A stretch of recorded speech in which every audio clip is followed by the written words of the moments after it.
from the crypt. Hey, cats. I call this one Painted into a Coroner Blues. When I think of you, my heart goes flopsy as I contemplate your sweet autopsy. Your skin is green and blue, whatever would I do without my fine cadaver? The love in which I know I'll fall starts with the unkindest cut of all. Thank you, thank you. They don't call me the creative writing corpse for nothing. Thank you. My next poem is a little experimental number I've been working on. I hope you like it. It's about a real ghoul dude named Clyde, who's about to try a little haiku of his own in a vile verse I call Stared in Horror.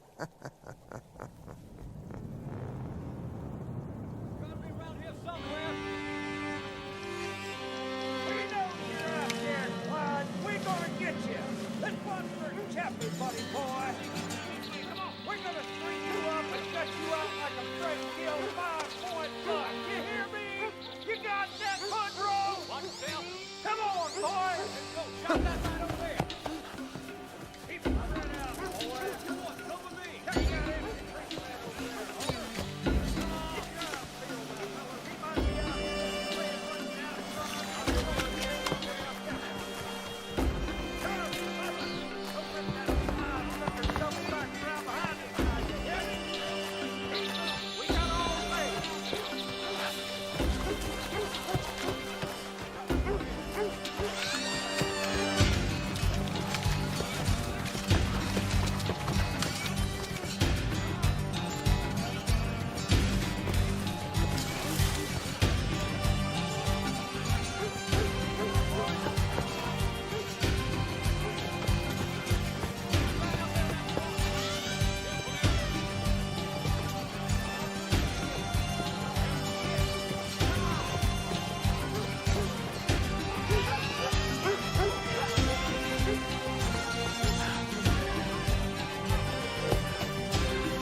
Anybody home?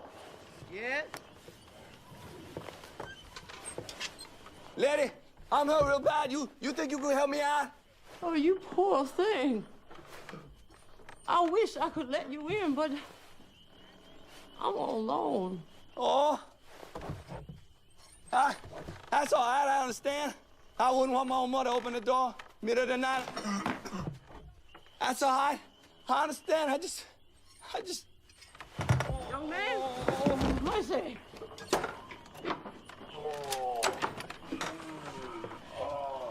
Young man? Oh, lady,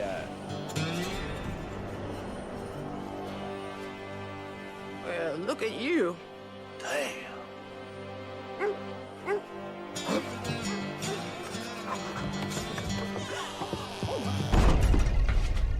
You're an angel, lady. You're a saint. You gotta help me. What is it, son? They're after me.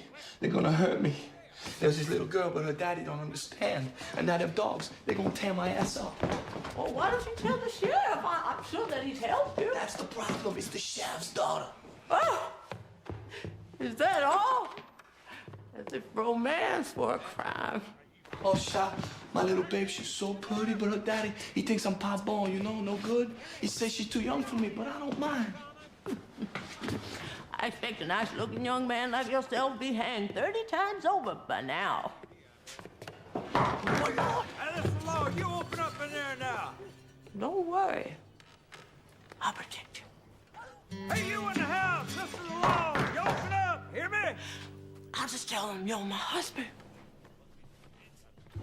How about just not letting them in? All right. Check around back there, Harvey. He tries to get in the way. You shoot him. You hear me? Yes? Hello, ma'am. We're chasing a young man down around here. He's about 6'2". Got a tattoo of a die on his neck right about here. Have you seen him? Tattoo of what? He's got a tattoo of a die. You know, 7 come 11. Have you seen the guy? No, I don't think so. Why? He's a killer, ma'am. Preys on old people like yourself. Earlier today, he beat up and robbed old Chappie Hardy down at the Circle K. A little while ago, Chappie died. Oh, dear. His name's Clyde Boudreaux. Now, he talks a good line and he looks almost normal. But the simple fact is, he's a monster. Well, I assure you, Sheriff, I have not seen anybody that fits that description. Okay, well, you lock it up tight. Don't open it up to nobody now, you hear me? Yes, sir. Okay, boys. All right. Leave one stone unturned. Harvey, you and Rochester, man out. Let's go. Check that. Come on now, move. Look up in the tree. Wouldn't want them arresting the wrong man now, would we? Let's have a look at your forehead. Nice to see another forehead other than mine. I always say it takes a brave man to fight for something he loves. Brave or crazy. My late husband, Harlan Charbonnet? Lady, do I look like someone who gives a goddamn about your dead husband? I don't think so. Now, where's your car keys? My what, dear? The keys to your car. You got a car, don't you? Your car. Oh, those things. I never put much stock in them. I always say if the good Lord had meant us to fly, he'd have given us wings. Where's your phone? Pardon? Your phone. Goddamn. No phone, no car. How come you ain't dead, lady? Well, that nice young man, Tommy from Bro Bridge, looks after me. He does? He comes here? Who? Tommy? Tommy? He passed on ages ago. Crazy old poodoo. Heavens, where are my manners? Would you like a drink? Or brandy, perhaps? Ooh, that does sound nice. I think I'll join you. I know a lady shouldn't, but for some reason, you make me feel young and reckless tonight. I'll make you feel. You're disgusting. I'm gonna do you a favor, lady. Now put that down, please, Clyde. I know you're desperate. But I know you're not really a killer, despite what happened to that poor Mr. Hardy down by the Circle K. Now, I don't think I have to point out I wasn't born yesterday. It's dark and you're lost. And if you leave right now, you might bump into your good friend, the sheriff. Am I right so far, dear? I usually am. There's nothing to be done about it. You'll just have to stay the night. Now, you won't do something rash now, will you? 'Cause you need me fit and healthy to show you the way out in the morning. You know, Clyde, everybody gets old. That's just the way it is. Not me. I put a bullet in my brain before I get old and useless like you.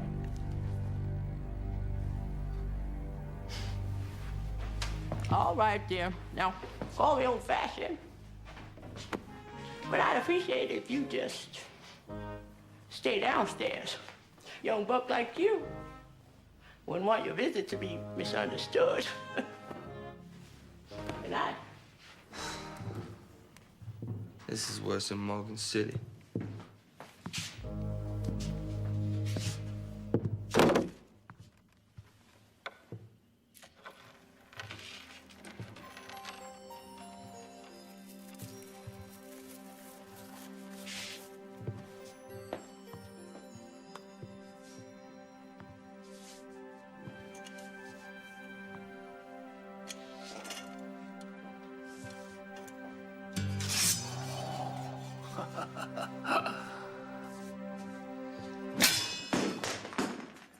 To win, you gotta be strong. Hello?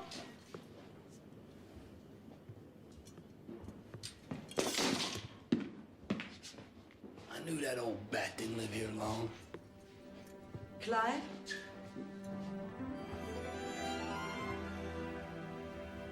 Yeah! Who that? Well, you the old woman, great-granddaughter or something? Something like that. I trust you have everything you need down there. Not yet. Well, now I know where to find it.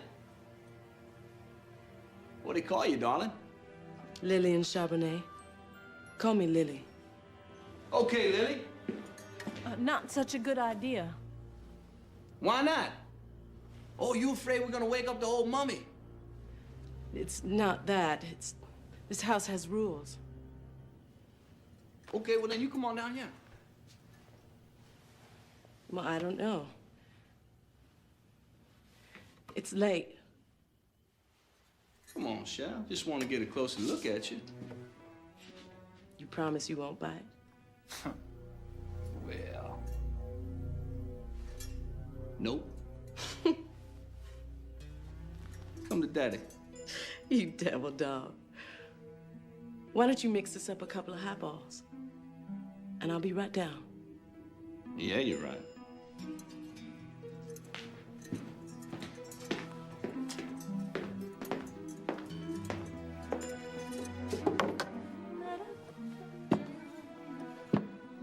Yeah, now. Come on here, Shell.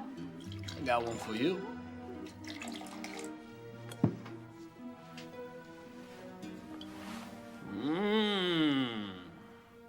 Frisky. Yeah. Come on, darling. Give me some of that. God! What? She... I'm sorry. I didn't want to frighten you. I ain't frightened. I'm like to puke. Where'd she go? Where's Lily? I bet she can get me out of here same as you. Huh? I'll show her to you. Yeah, you do that.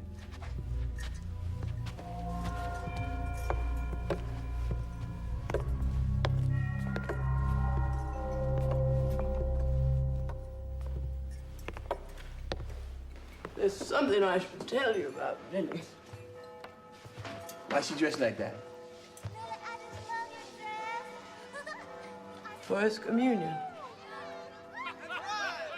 That was simple then.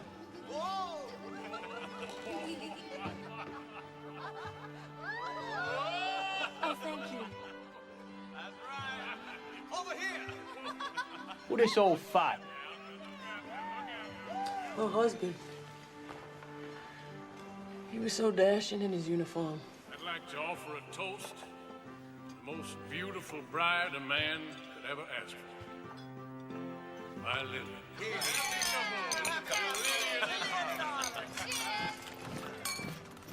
He was going off to save the world.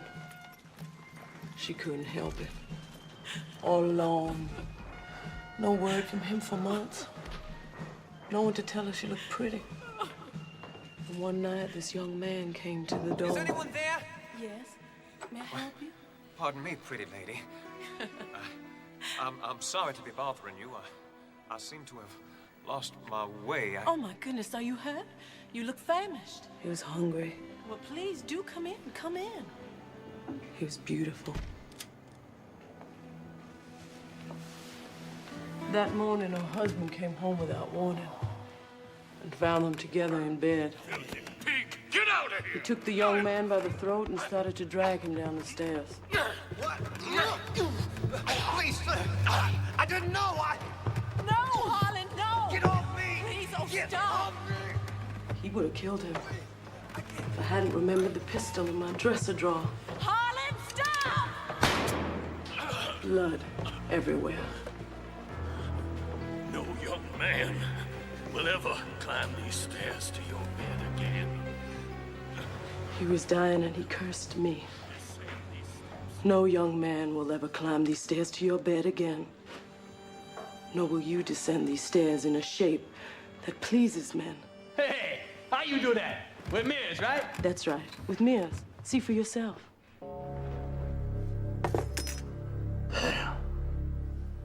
No young man will ever climb these stairs to your bed again. You see, my darling, it works both ways. That's the curse. Downstairs, I'm too old, and you're too young. Upstairs, I'm too young, and you're too old. See? Much better. But Harlan forgot something. He forgot that people can make love on the stairs.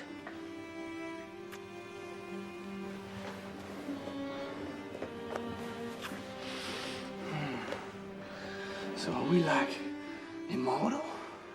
Something like that. I thought I was gonna spend eternity alone. But now you're mine, right here on this step. Forever. Man, it's us again! Come on and open up, man! Where's the back door? Places to look. No, Clyde. Upstairs. This place got a fire escape? So handsome and so dumb. What? Upstairs, Clyde. Nobody's looking for an old man. Upstairs. Yeah. Open up for us, man! We're waiting on you down here! I'm coming, Sheriff. Charlie, you keep that damn dog under control. He might see again and you're off the posse. Are you all right? Good boy. We ain't got all day, ma'am. Yes? I'm sorry to bother you again, ma'am, but do you suppose I could come inside? Well, I'm sorry, Sheriff. Weren't you the one who told me not to let anybody in? Oh, this is serious now. The dog keeps circling around coming back to this house. Now, we seem to think that, hey, heel, Gator, heel boy, easy now. We're thinking that maybe he broke into the house and you're not aware of it, ma'am. Broke in here? Yeah, broke in here. Sweet Lord.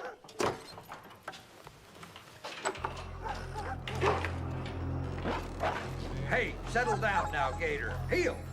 Yeah, are you alone here in the house, ma'am? Well, there's nobody else here but me and my man upstairs.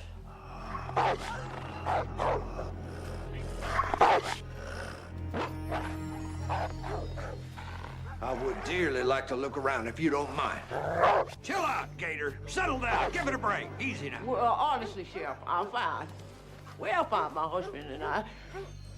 He hasn't been well. Yeah, well, that Clyde Bedrow now, he's a wily cuss. He could have got in this house and snuck by you when you were sitting in your parlor. Settle down now. We don't have no search warrant. You gotta excuse Gator, ma'am. He's a real pro. Got a sixth sense about things like these. Okay, boy, go on. Sniff him out. Well, go on. Gator, what's wrong with you? Go on. What are you stopping for?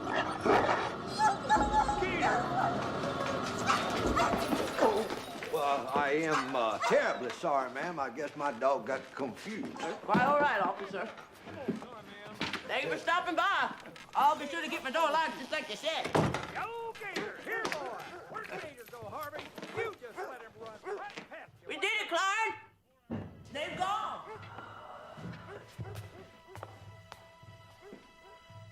Clyde?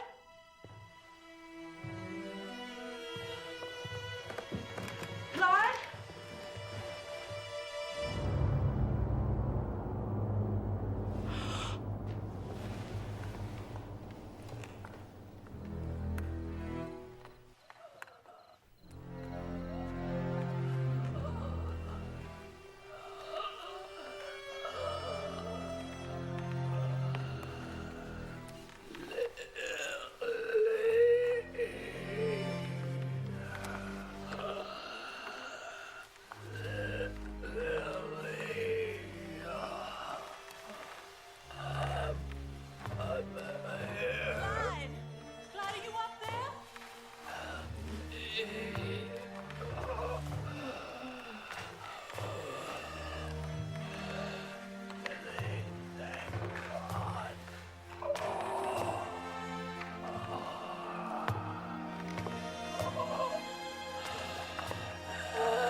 No! My God. I put a bullet in my brain before I get old and useless like you. Go back. No.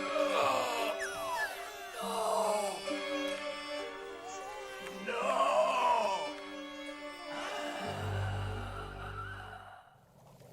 Poor Clyde. I guess that's one 12-step program he could have done without. Still, you'll be happy to know, kiddies, that our story has a happy ending. Clyde did manage, after a couple of years, to crawl a little way down the stairs, where he waited for Lily while she grew some. You know what they say? Age before booty. My next poem features a rhyming scream I think you'll find interesting. Hey, why don't you sit down? Excuse me, folks. Now that's beat poetry.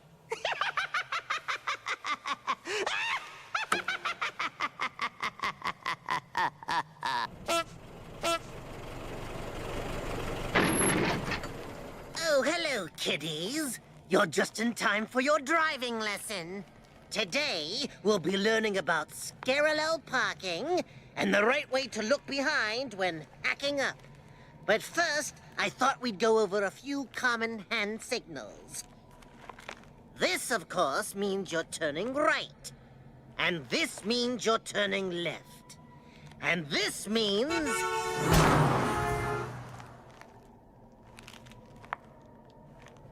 slow down. It's time to watch Tales from the Crypt. Tonight's moving violation concerns a disc jockey who's so cutting edge, he may lose his chap. I call it in the groove. Oh, baby, you are so hot. You're on fire, you're steam. I'm gonna take your shoe off. Is that okay? Can I do that? Okay. Only two kinds of girls wear red shoes, and you ain't no Spanish dancer. You know what you're doing to me. And now I think the stocking. Yeah. Baby, you've got the most beautiful legs, but I bet you hear that all the time, don't you? Well, sometimes. Sometimes. Yeah, right. Why don't you stand up? I want you out of that skirt, you nasty little girl.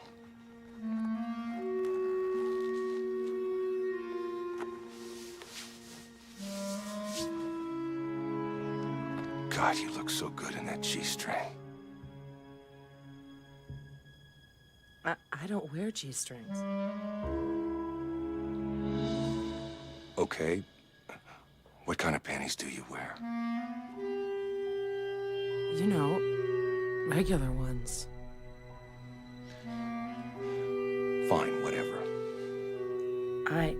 I don't think I want to do this anymore. Fine. Maybe one of our listeners has a fantasy that's more to your liking. So, okay out there, Lancaster. The lovely Carla's waiting to hear from you. Let's go to the phones. Number here is 555-1234. What? What? Did somebody drop a bomb on you people? Hello, Lancaster? Are you out there? Come in. Or maybe you bumpkins just haven't figured out how to use a telephone yet. Screw all of you. This has been another fun-filled excursion on Gary's Drive Time Desires, the show that gets you up in the morning. All right, I'm out of here. Enough fun for today. Hank Bodine is up next. Hey, there's a good time. Thanks for nothing, sweetheart. That was even more boring than sex with my ex. Come on, let's go. Does this mean it's over? Yeah, it's over. Just get the hell out of here and don't listen to my radio show anymore. I never listen to your radio show. Where's my $10, buddy? What are you talking about? Get out of here before I call security. Oh, hey, listen, you're the one that asked me to be... What? Get out of here, you big old yeah, you nasty are such orange a geek. woman. You're a Halloween geek. special. come back! Jesus, you believe that chick? Security. Like you need it. Up yours, pal. What'd you get last quarter? 30 share. What'd you get, mama's boy?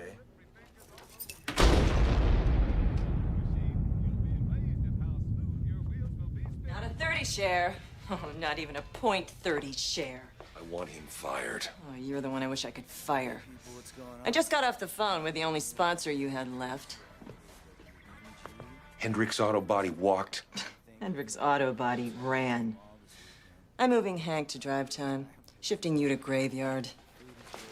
What? You can't shift me to graveyard! Hey, listen, every second you're on the air, this station loses money. And if your ratings don't improve in your first week, I am cutting you down to half an hour.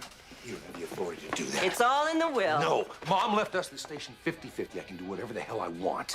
Read the fine print. I make the corporate decisions, not you. What, you think Mom was stupid?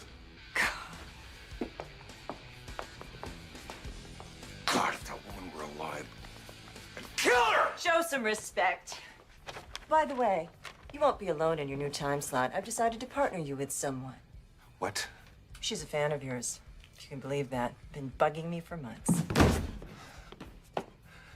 I don't want a partner. It's not a question of want. Gary, this is Valerie Cordoza. Valerie, meet Gary Grover. It's a pleasure to finally meet you. I have been a fan of yours since your Pittsburgh days. I went to college there. I'm warning you, don't do this. Gary, your material sucks. I think you should listen to some of Miss Cordoza's ideas.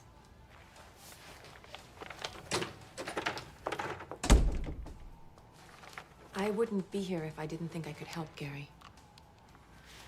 I think what you're doing is great. The problem is the audience hasn't figured you out yet. All you need is more time and maybe a little help with some... Just give me a try. If it doesn't work, I'll walk away. Walk away now. I'm not your enemy, Gary. I'm not your sister. So, for that really big, huge, monstrous-sized headache, use new noggin relief. You won't feel a thing. Really. This is KWMG Lancaster. Welcome to Grover's Graveyard, the show that gets you up from 6 feet under. Oh, baby. You are so hot. I'm gonna take your shoe off now. Is that okay? Can I do that? Yeah. Now I think the stocking. Yes, baby, you have the most beautiful legs I've ever seen, but I bet you hear that a lot, don't you? Gary. Yeah? You don't have to take my other stocking off because it's already off. What are you? In fact, all I have on is this white silk see-through dress. Can't you see the shape of my body through it? I don't like underwear, Gary. I find it too constricting. I like to feel the nice, soft breeze hum all over every part of me. Let me take my dress off so you can look at me.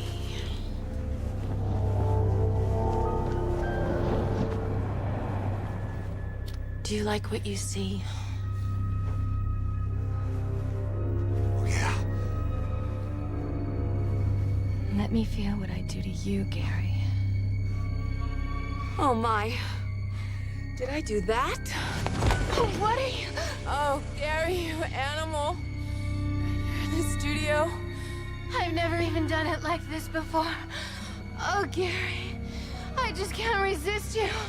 Oh, take me, Gary. Fast. I'll take your calls right after this message. Yes, I can take it. Give me everything you've got. How was that? Honey, I'm back. Yes! Did ya? You know? No. Did you? No. That's That's right, Lancaster. It's Bizarre Sex Act Thursday. I don't know about you, but things here in the studio are getting a little fluffy, if you know what I'm saying. Now, I want to hear the weirdest, the strangest, the most unquestionably perverse things that you've ever done. And I want to hear it now. I want it hot. I want it nasty. Deal with it. Deal with it.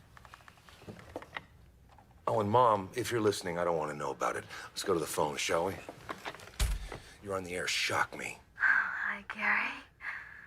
Hi, baby. What do you got for me? What's the most bizarre act you've ever done? Well, I'm doing it right now while I'm listening to you. Oh, it's so good. Oh, you're kidding. Well, I guess that would make you a nasty little monkey woman, wouldn't it? I guess so. Yeah, it sure would. What do you think I ought to do about that? I don't know. I could come down to your studio and you could spank me if you want. Is that right? Yeah, I live right nearby. I could be there in just a few Mom, minutes. I told you never to call me here! I'm Gary Grover, and we will continue. I'll be right back. He says... Sounds familiar? Guess you won't be cutting my time after all, huh? It's only been a week. Don't flatter yourself. Well, I want you to have a wonderful night in that nice little house of yours, all by yourself. Hey, why don't you listen to the show? It's the most exciting thing that'll ever creep into your bedroom. Capture your heart. For 27 years. Damn! Somebody please hose me off. Giving them food and shelter until You're feeling it too, aren't you? The chemistry, the heat. For any adoptions. Listen, this isn't really the... So God, I love having you in my head. I love being there. Dogger, little pussycat is staring you straight in the face. You just won't be able to say no. Hi, neighbors. Dr. Hiller the Driller here from the Lancaster Dental Office. When's the last time you opened your mouth up nice and wide and had somebody give you their professional opinion? At the dental office, the inside of your mouth is very important to us. We take pride. As far as I'm concerned... So Larry from Lancaster, let me get this straight. You tell me you have a problem with the fact that you came home and caught your wife in bed with another woman. Is that what you told me? Is that what you said to me, Larry? I got a big problem with that. I figured if she's gonna have an affair, why couldn't it be normal? You know, like with another man. Pal. You catch colon cancer. That's a problem. Well, yeah, but... Your dog dies. It's your best friend. That's a problem. Yeah? You catch your wife in bed with another woman. Not a problem. Well, we just... You know how many losers from Lancaster would die to be in your shoes, Larry? Do you? Oh, heck, my friends, they You out of your mind? Why didn't you jump in? Grab the moment. Jump in there. You know what? You don't even deserve to jump in. Here's what you do. Send him down to me. That's right, baby. Send him to me. Me and Val will tighten him up. We know what to do with nasty little girls like that, don't we, Val? now, come on. You tried You're a to loser, tell me... Larry. You always were a loser. Get off my radio station. So, Insomniacs, it ends another evening of the sexiest show you will ever see on the radio. Those of you just going off to work, suffer. That was great. What's the matter? That was definitely cool. Thanks a lot. I was talking to the chick.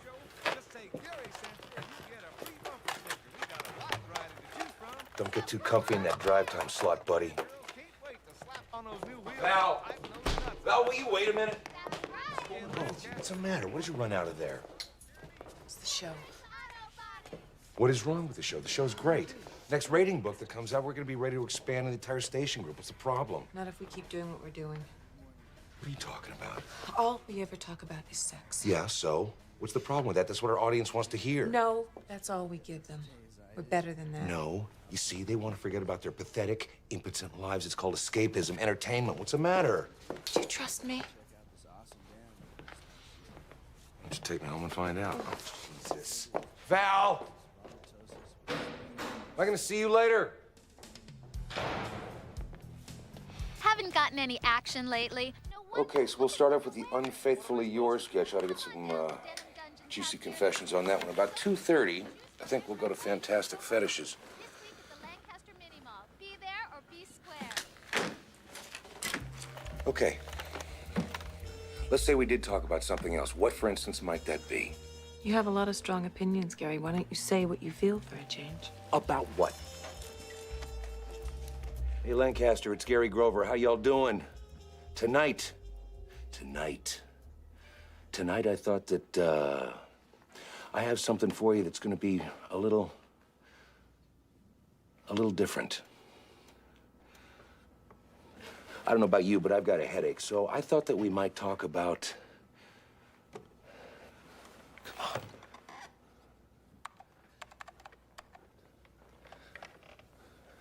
Anger. Let's talk about anger for a minute. Anger's a good thing. Not that it's, you know, good to be angry at someone, but it's... But sometimes there are things in our lives that we are legitimately angry about, and if you don't let that anger out, you...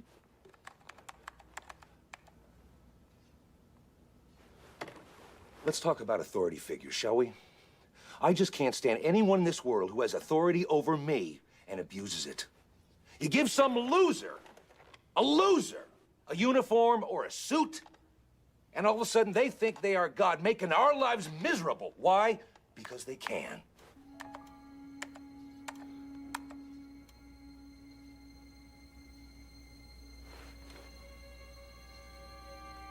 Have I ever told you people about my mother? My mother owned a lot of radio stations in her day. Not that I was ever employed in any of them, because she didn't want to spoil us. And when she died, what do you think this loving, nurturing woman left me in her will? Chicago station? No. Her Minneapolis station? No. All she left me was half of her Lancaster station. Half. And do you know why she did this? Because after holding me back my entire life, she wanted to keep me under her thumb from beyond the grave as well. Have you ever heard anything more sick? Anything more perverse? Despite all her success, my mother was just a greedy, hateful, wretched, all shriveled up bitch. I hope you're in hell, Mother, because that's what you made my life.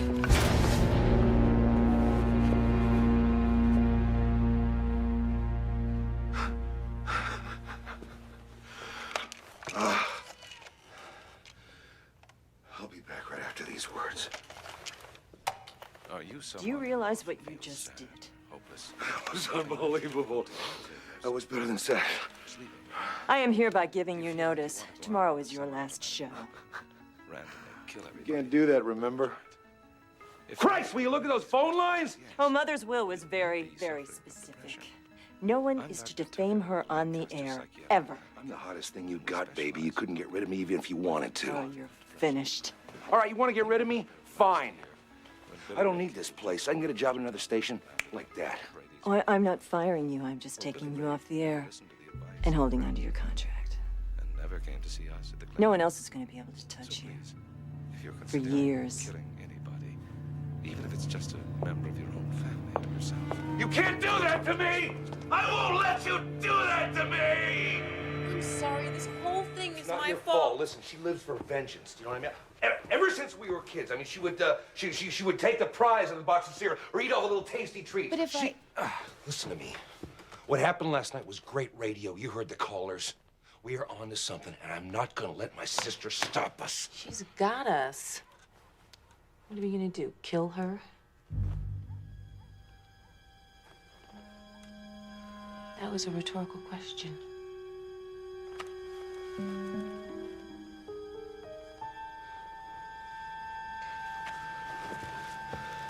Give me your hands.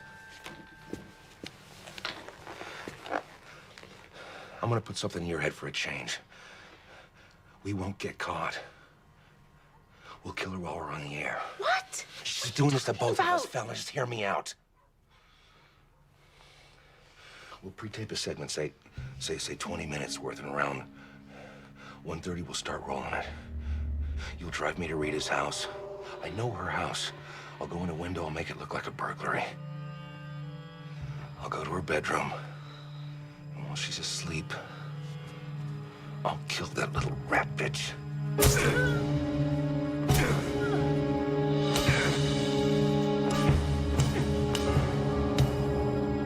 What do you say, partner? For us? Let's do it.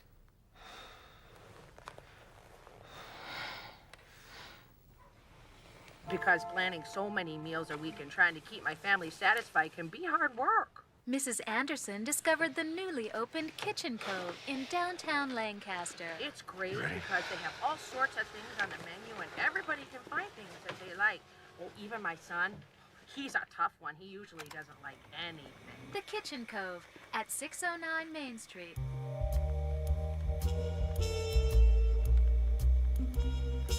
It's 128 Lancaster, and we are back in Grover's graveyard. I thought tonight we might stroll down a different path than last night, just lighten it up a bit. What do you say? Let's talk about the crazy things we have done for love.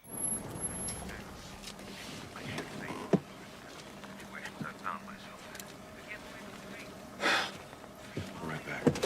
Hey, be careful.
Thanks for helping me break in my new on-air talent. Rita? I wasn't too sure about this self-defense thing, but Val's plan has worked perfectly right from the beginning. Please. Hey, if it's any consolation, I think you finally found an audience. You might have been pretty good after all. Don't do this. I'm your brother, for God's sake. An accident of birth. Give my love to Mom.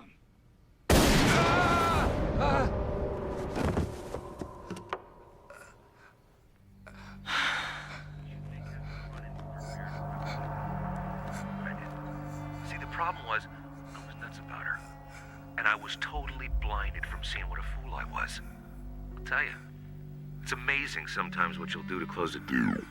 Folks, this is Valerie. And something awful has happened. I just popped out for a sandwich, and when I got back, Gary wasn't here. But he left this tape playing. I've just been notified by the police that Gary is dead. He's been killed. It's just...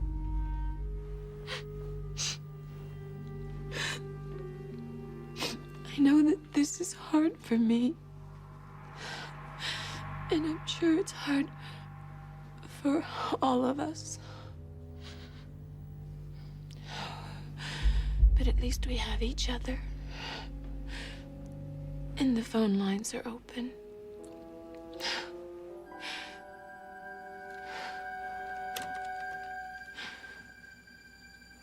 Hi, this is Val.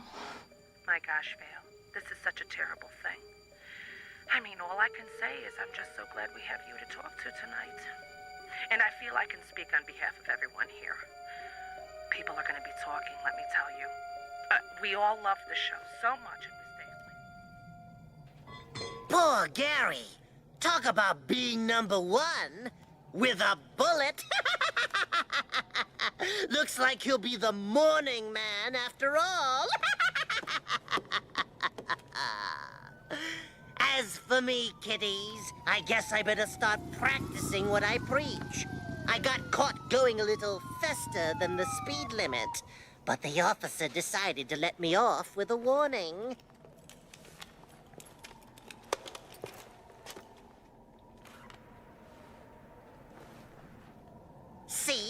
It pays to know the ghouls of the road.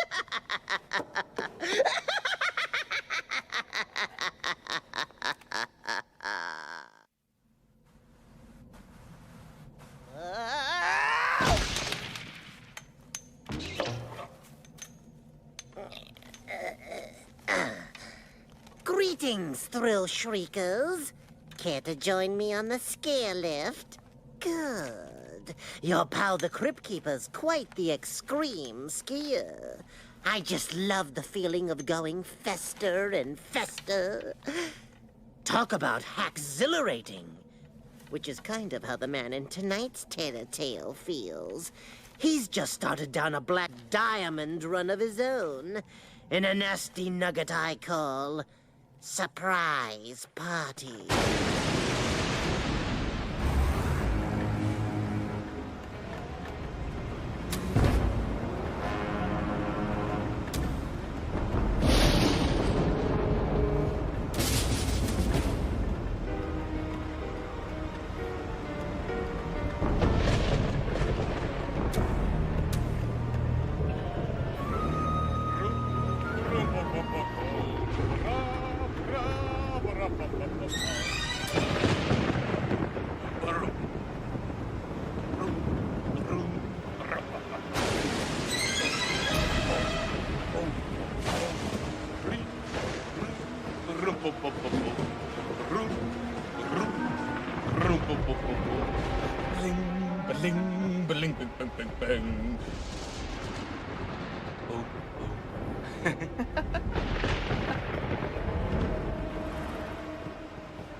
Hope you find it comfortable.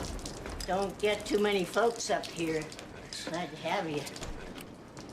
The rain never stops, sun comes out. Ain't no prettier viewing this than right here. Beautiful. I had no idea it was so rural out here. Clean and safe. Good night, Mr. Wells. Say, you wouldn't happen to be related to the Wells that owns a farm outside of town, would you? Yeah, I'm his son. Actually, I just inherited the place. That's why I'm here. I'm gonna see it tomorrow. Oh.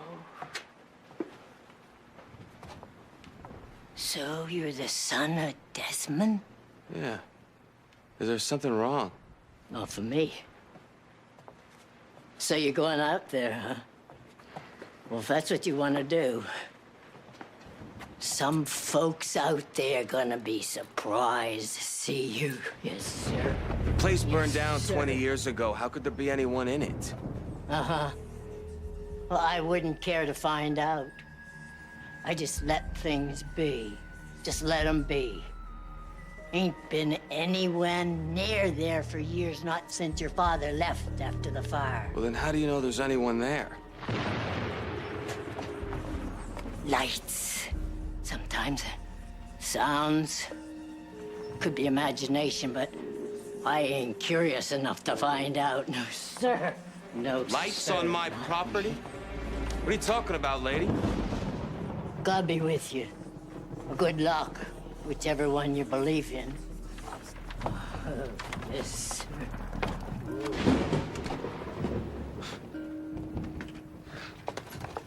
Lights on my property?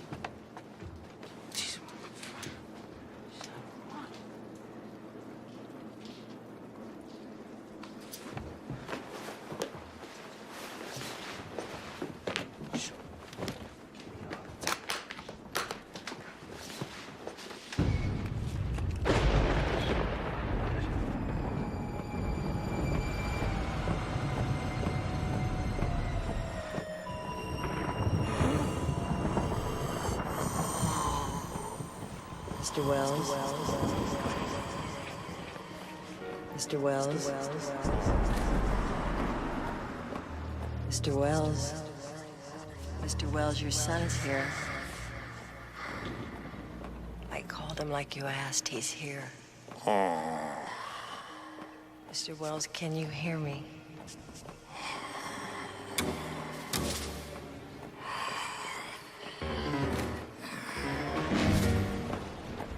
He started going downhill yesterday. Maybe seeing you will do him some good. That would be a first.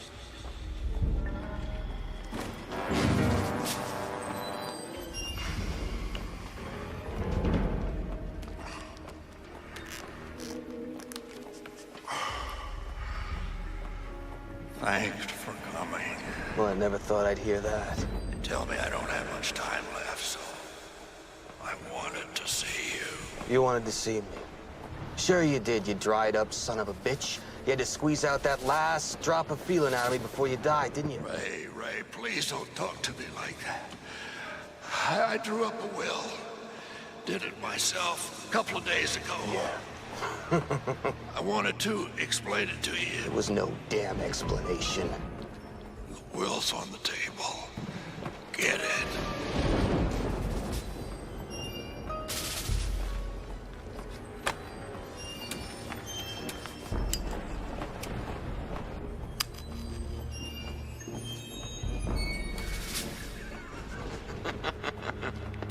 You're giving the property to charity.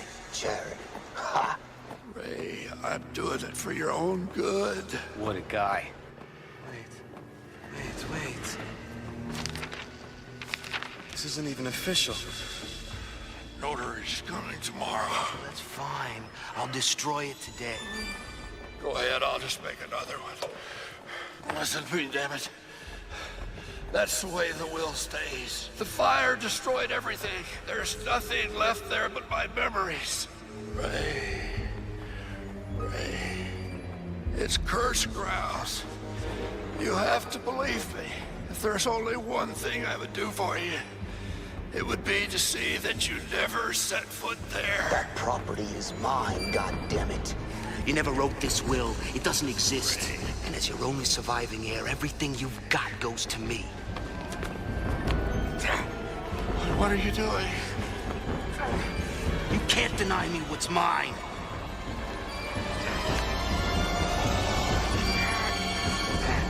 Damn you!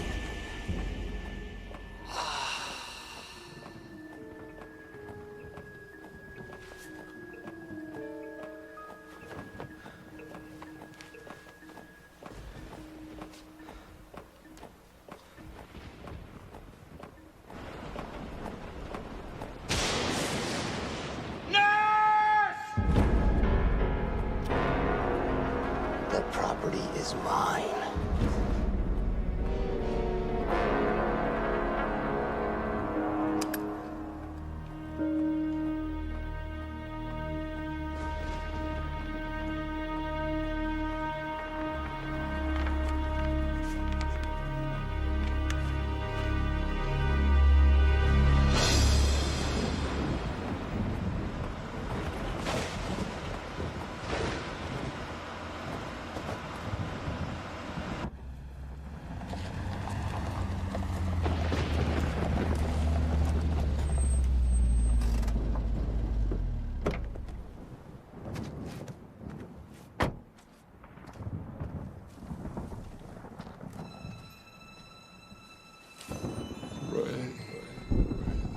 Cursed ground.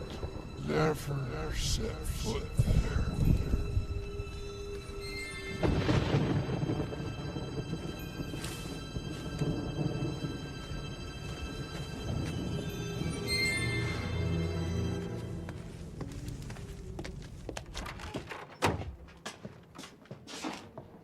What? Excuse me. Excuse me. Hey! Hello? Look, people, I don't know what you're doing here, but I want you out. Now!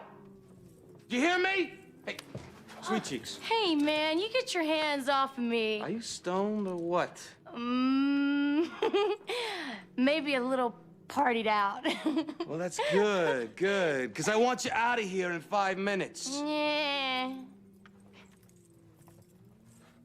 Look, people, maybe I didn't make myself clear. You are trespassers. If you're not off this property in 5 minutes, I'm calling the cops. I own this place. My name is Ray Wells.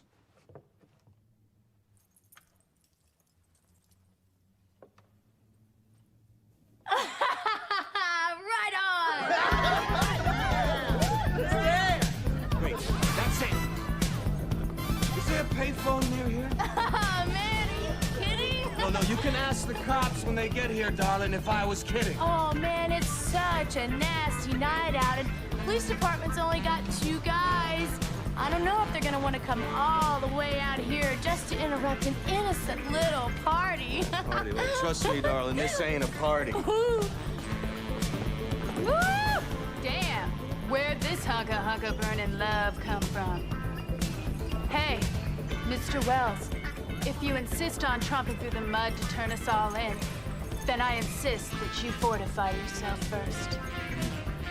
Go on. It's not gonna bite you. I'm the thing that's gonna do that.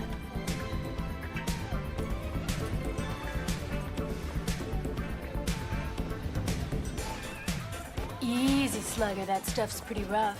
Oh. What is this? Fruit juice, some tang, a little sherbet. And lots of grain alcohol. I call it midnight special. Because if you drink it till midnight, things get pretty damn special.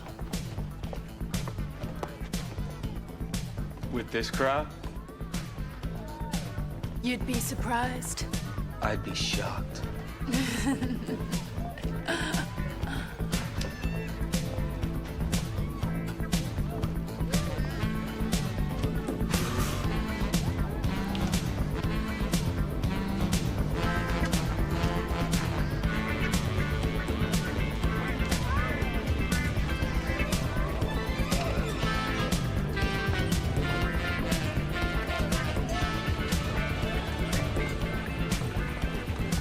Here you go.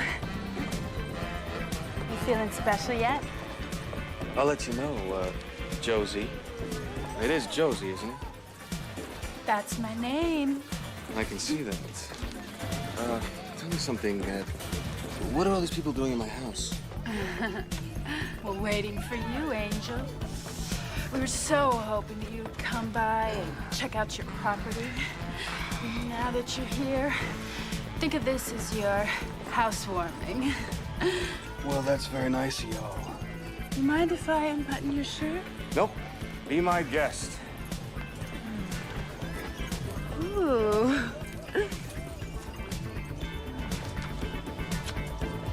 Midnight, here we come. Josie, you want to dance? I'm having a conversation, Frank, or didn't you notice? Yeah, I noticed. I'll dance with you in a couple of minutes, okay? You know, I had a feeling this would happen with you. The second he comes waltzing in this door, you're all over him like white on rice. Frank! Sorry. Forgot. I'm just a caretaker here. Who do I think I am, right? Come on.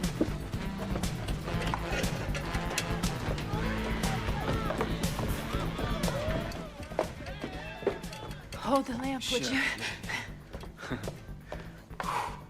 So, that guy, he takes care of the house. Yeah, does a great job, doesn't he? Yeah. He's always so jealous. God, I hate that. Do me a favor, put the can back on the shelf. Sure.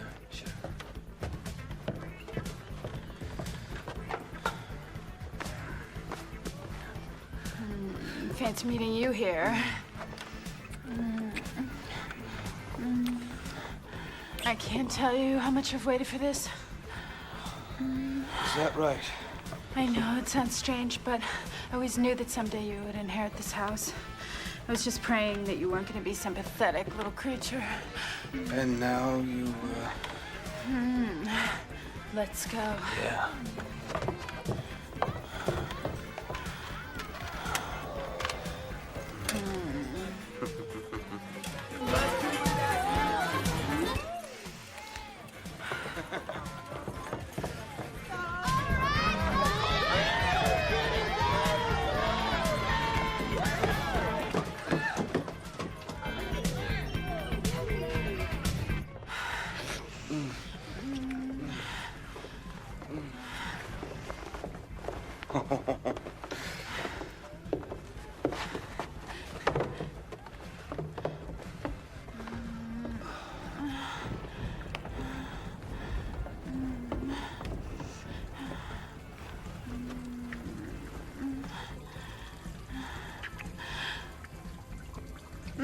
Wait, I'm not ready yet. You're not ready. Now I'm ready. I'm gonna tear you to pieces.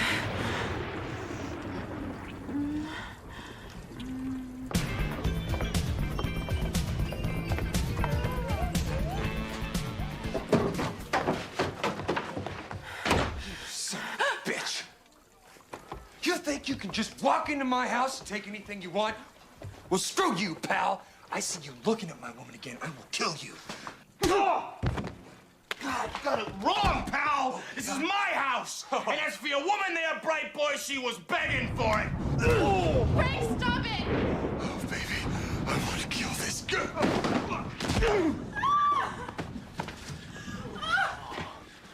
Frank, look out! It's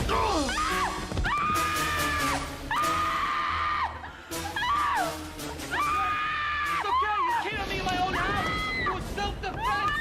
Shut up! Shut up! Shut up! Shut up! God damn it! Shut up! Shut up! Shut up! Shut up!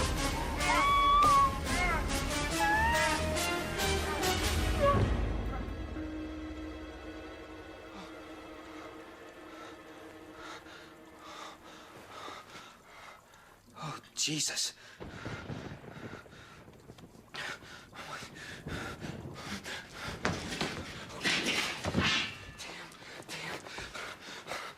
God.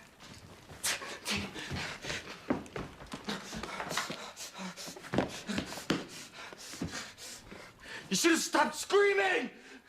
Damn it!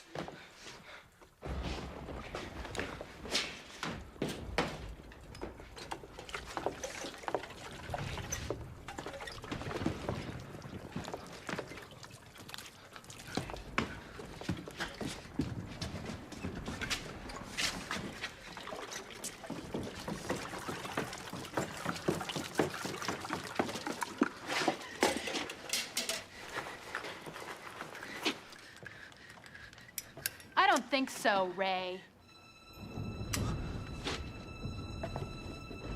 You know, Ray, it's one thing to be a jerk-off, but you could at least be original about it. What? Look, Frank.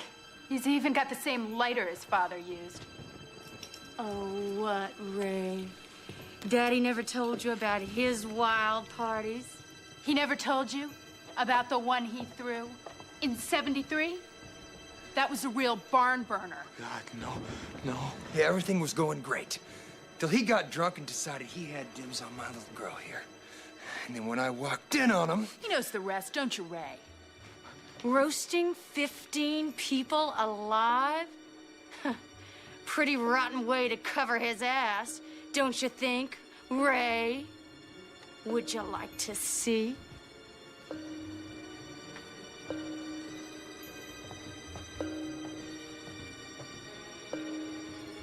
So, you can see why we've been so anxious to meet you. We've been partying a long time waiting for you to show up, Fuego boy. We are very tired. Maybe now we can get some rest.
Poor Ray.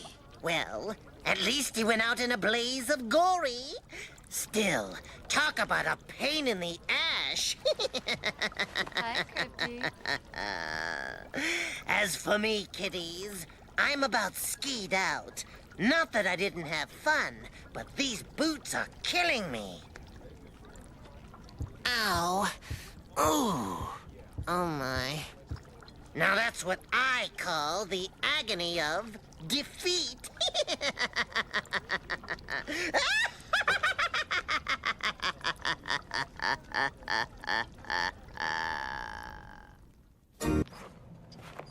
Yeah, kids these days, with their long hair.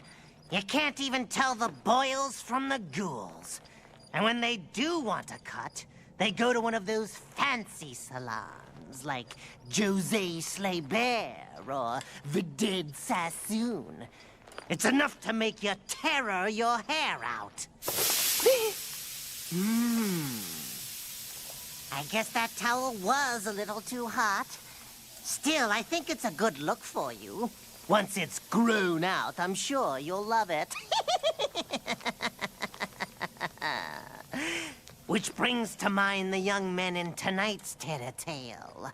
They're about to try a new scare style as well, in a delightful little dye job I call Doctor of Horror.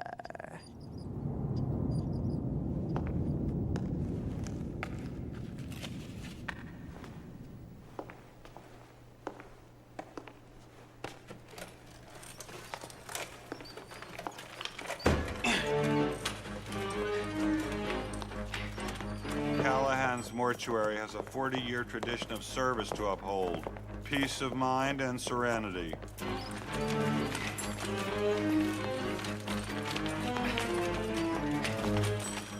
A stolen body would be a scandal. It would destroy this fine institution. Do you understand that? Oh, yes, sir. Count on us, sir. No, I can't. You're useless, low-life shitheads. If there's so much as a coffin handle missing in the morning, you are fired.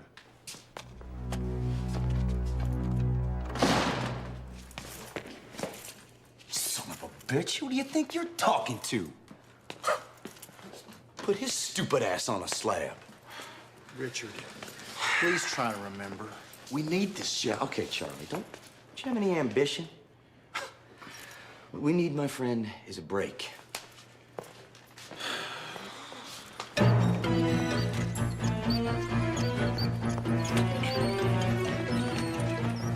Wonder when we get to eat. Say anything about it.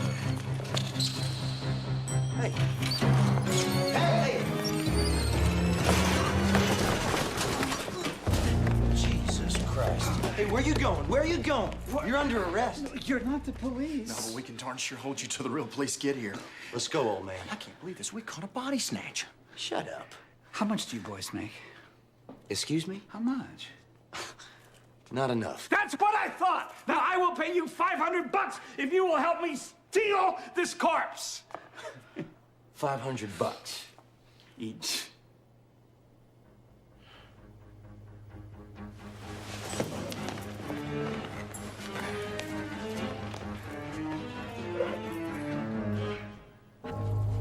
You know, I thought we were going to a hospital or something.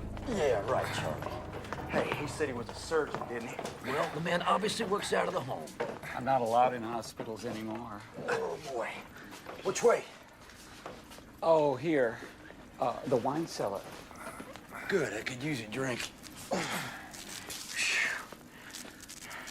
Geez, Doc, what stinks? Oh, never mind that now. Here we are. Come on, let's go, let's go. Oh.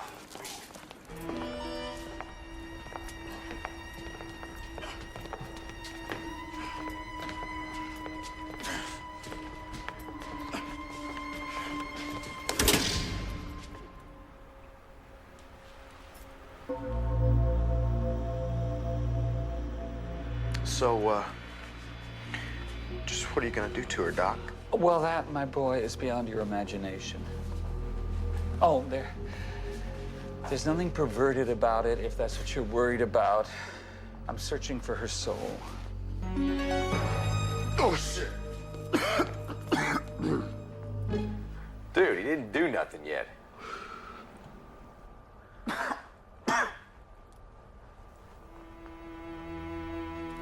Man, oh man. I'm convinced that the soul exists in a microscopic gland that's located somewhere along the spine. It is the last thing to die, releasing the life force days after conventional death. What does the gland look like? I haven't seen it yet. I've dissected dozens of corpses, and like some elusive prey, it vanishes. Just when I think I have it in my sights. When you find it, what are you gonna do with it? Oh, not that much. Just play God. Oh, I feel sick. Well, get over it, man, because this shit is amazing. If I can locate the soul, I can unlock the deepest secrets of the human condition. Why is one man a saint and another a monster? And can I change a monster into a saint by manipulating his essential metaphysical substance? That's trippy, Doc. Is that it there? No! No. It will be incandescent. Perhaps only a pinpoint of light. Even a skilled surgeon would miss it unless he believed it was there. Can it be that ethereal? Can it shift and move with the will of its own? Will it elude me forever? Oh, God. Oh, dear God.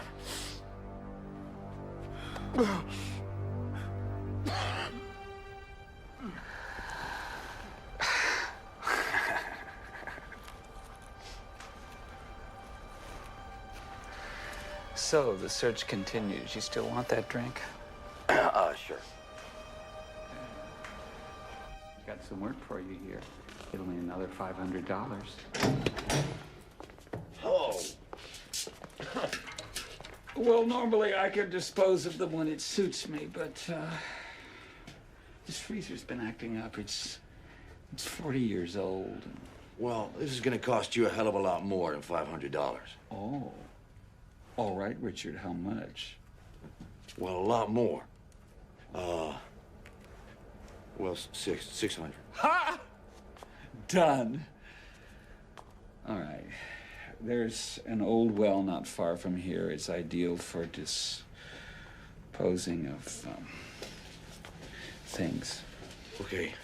Come on, we're gonna need some tarp and some rope. Come on, come on.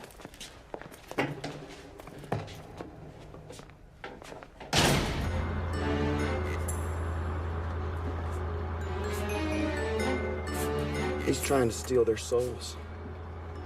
How can the dead rest if they don't have their souls? Are you kidding me? Dude, Dr. Orloff's got an excuse for talking that shit. He's nuts. You're seriously stupid, but the last time I checked, you were sane. Don't you believe in souls, Richard? Don't you believe in anything? Yeah, I believe I got $1,000 right here, baby. Mwah! More money I've ever seen in my life. They're gonna be lost forever. No way home. Oh, good Lord.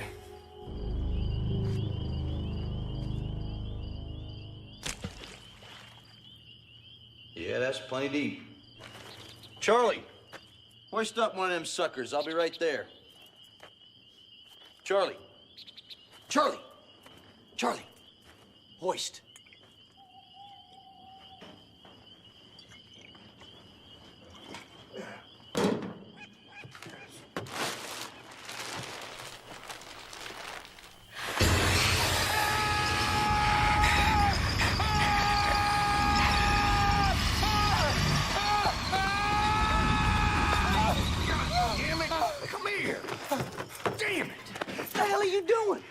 We are working here, okay? Freak out on your own time. Jesus.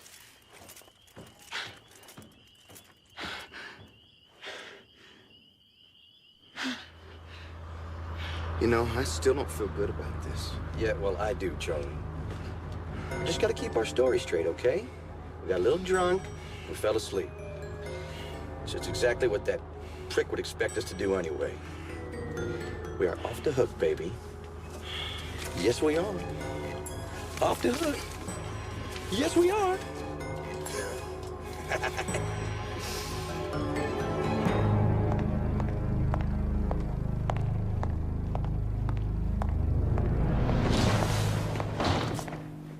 God damn it, get up, you idiots! Get up! Where is she? Who? Mrs. Myers. Oh, yeah.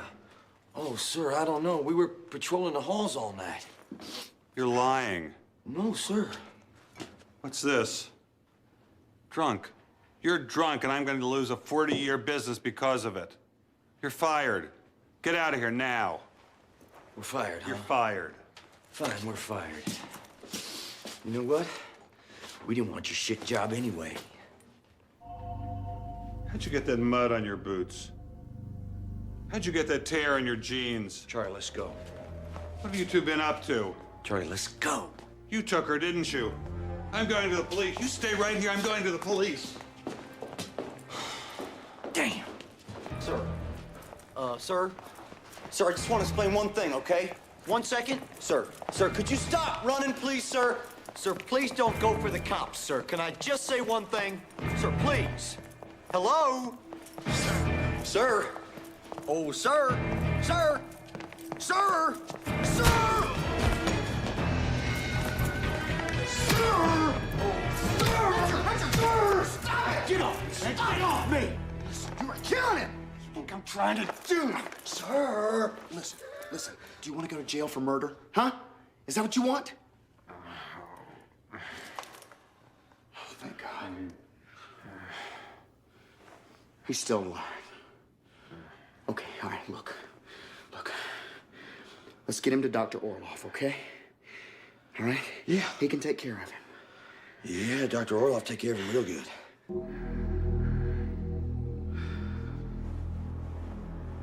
This wasn't very smart of you, Richard. You know what, Doc? I really don't need another lecture right now. I don't suppose you do.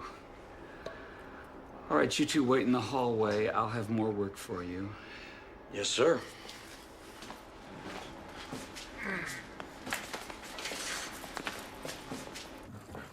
I can't do this, Richard. I quit. What, security watchman? I think we already handed in our resignation. You know good and well what I'm talking about. I'm talking about working for that doctor.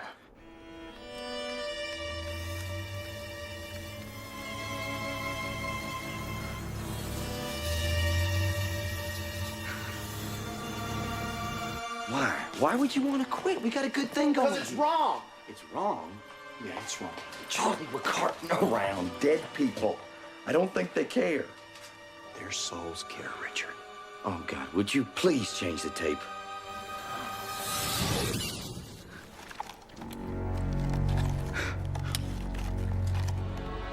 Look, bud, I'm real sorry if you're having problems with our career move, but you'll quit when I tell you can quit.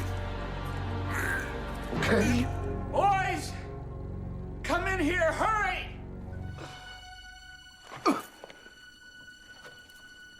All my years of searching, and I finally found it. The soul gland. And the moment I went to extract it, it disappeared. Then this shit heal up and dies on you, huh? Well, that's just plain rude.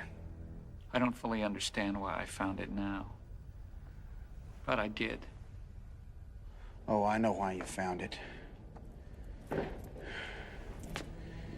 He was alive when you started to cut him up. You thought that you could get the soul gland out of dead people. But by then, it's already disappeared. See, souls don't just hang around. No, you were wrong about that. They go on to their just reward. That is, unless you steal them. Of course. You're absolutely right, Charlie. Positively brilliant. You know, you shouldn't steal souls, Doctor. It's all in the name of science, Charlie. You know, Doc, I think Charlie's right. I mean, about being wrong, doing what we're doing here. Charlie, it's all right, it's all right. Just go wait out in the truck. I want to try to explain to him what I mean. Go ahead. I'll be right there.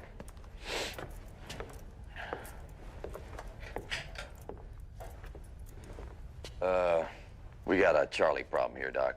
Well, he's simple-minded and good-hearted, and that is a dangerous combination. Yeah, well, it's gonna get us busted. Just to ease his conscience, he must have a vigorous soul. You want to find out? Yeah, I thought you might like that idea. I tell you, this is a pretty interesting gig you got here, Doc. How long do you have to go to school before you can start, you know, cutting things up and stuff? Ah, career planning. Maybe. Told you I was ambitious. Say ah.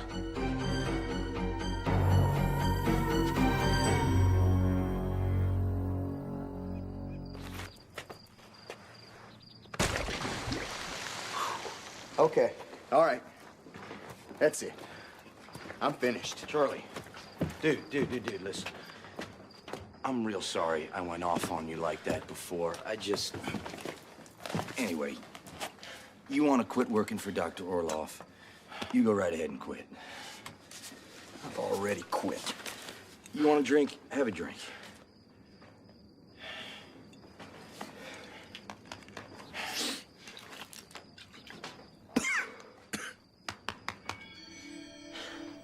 That's not all I'm gonna do. I'm going to the cops. I'm gonna turn myself in. There is no way that I'm gonna live with this on my conscience. Charlie. I knew you were gonna do something stupid like that. That's why you're drinking ether. Whew. Still alive, just like you wanted. You gonna cut him up? Just the usual incision. Oh, don't be so disappointed. Once I remove the gland, you can cut to your heart's content.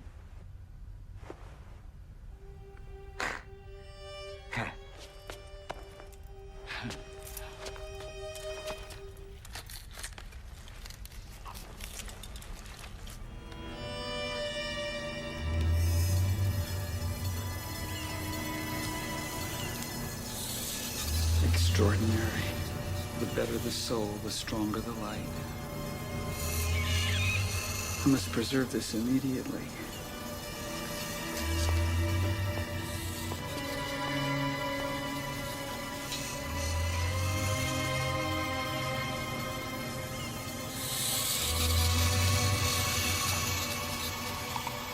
Doc? You do what you want. You're my assistant now.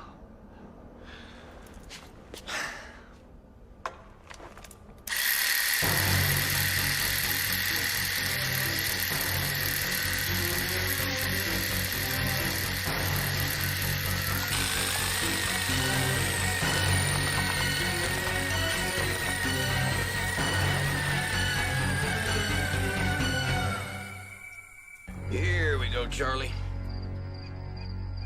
Now you get to hang out with all those lost souls you were worried about.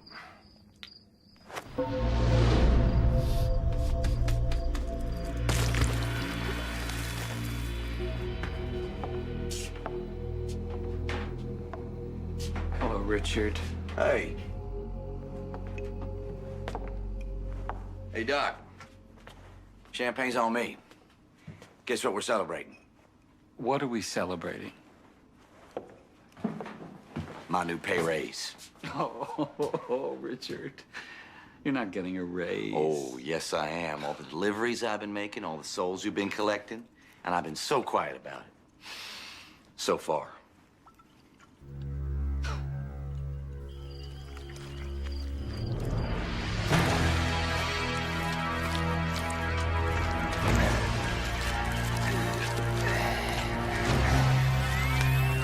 I'm feeling very unappreciated right now, Doc. Yeah, What did you call me? You're gonna kill me, and then you're gonna get appreciation. Yeah. What the hell was that?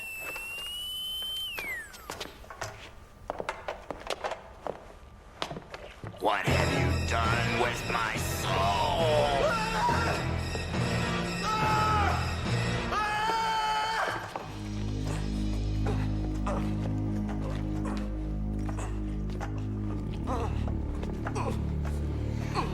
Pull back the skin and cut through to the muscle. Right, Doctor?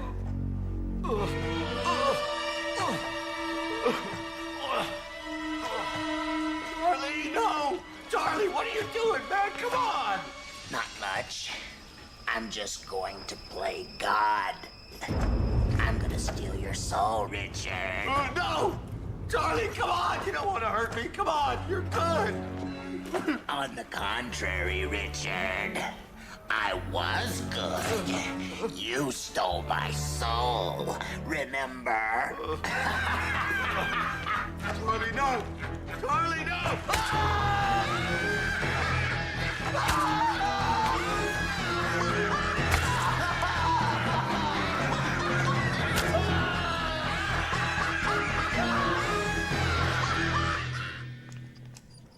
That Charlie?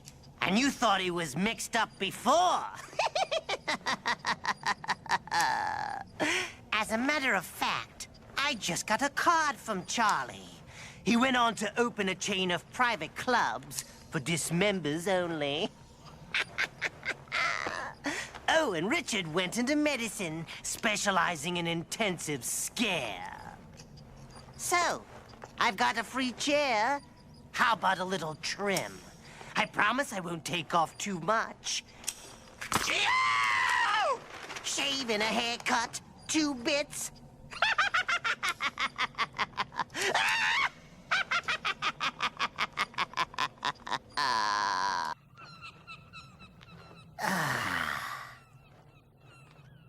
Oh, hello, creeps.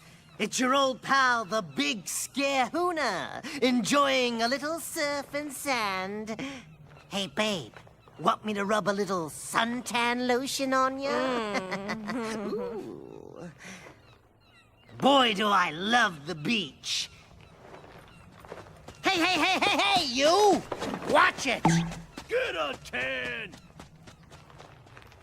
Boy, I hate getting sand kicked in my face. I'm not your average 98-pound weakling, you know. For one thing, I don't weigh that much. I tell you, kiddies, I'm going to get that guy. Which brings to mind the 2 men in tonight's terror tale. They're on a little shriek and destroy mission of their own. In a nasty undertaking I call Comes the Dawn.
Bottle of schnapps.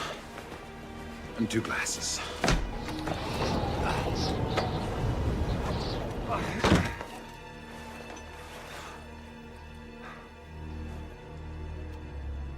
little late in the season for a vacation getaway, isn't it, boys? Let's see. I'm in Butthole, Alaska. It's colder than a witch's left one out there. No one else around. That's very astute, bartender. Now, I've a Sherlock Holmes moment for you. Your favorite blender speed is puree? You get the hell out of here. You'll have to forgive the sergeant, my dear. He just got off a very long flight, and he's not a big fan of flying. That don't mean he's gotta be nasty. No, it doesn't. I apologize. But maybe you can help us. You see, we're looking for a very special kind of hunting guide. Somebody who's not overly concerned with limit laws or the endangered species list. Sounds like you be talking about my ex, Jerry Drumbeater. Used to be game warden around here. Till the sheriff caught Jerry fishing with dynamite. Dynamite? Well, it sounds like Jerry's our man. Yeah, sure does. Except for one little problem. And that is? I turned Jerry in myself. I don't take kindly to poachers.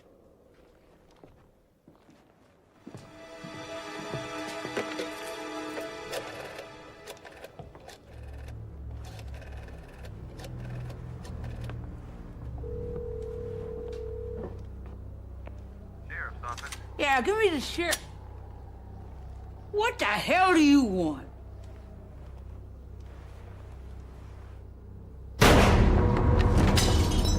Schnapps. Please. I'm sorry, but I'm gonna have to ask you this again. Are you sure you're Jerry Drumbeater? I'm sure. Good. So what do you say? You help us bag one good-sized grizzly, and we will pay you the generous sum of $100 cash money. I don't do that anymore. Sure we can't convince you otherwise? Be a hell of a lot more exciting than watching static on TV. Sergeant.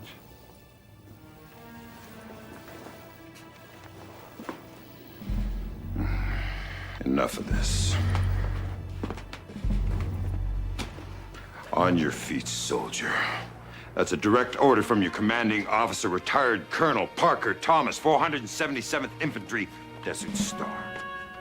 Doesn't that medal mean anything to you? That's the Purple Heart. You should display it proudly. It's not something that I'm proud of, Colonel. I was wounded.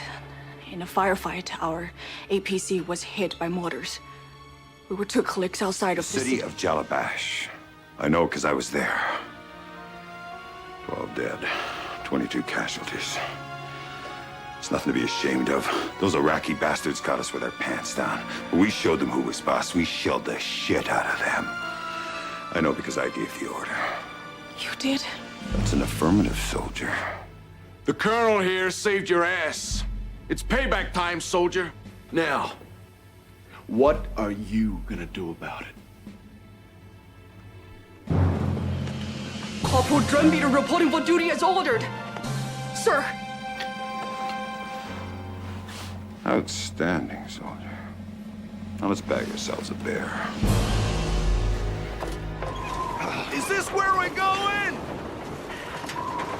It's been abandoned for years, but the bears love it.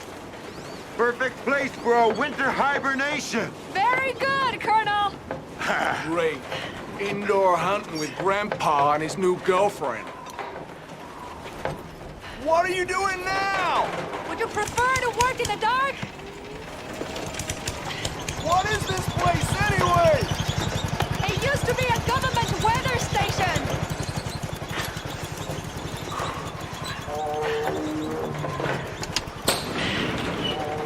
Get in.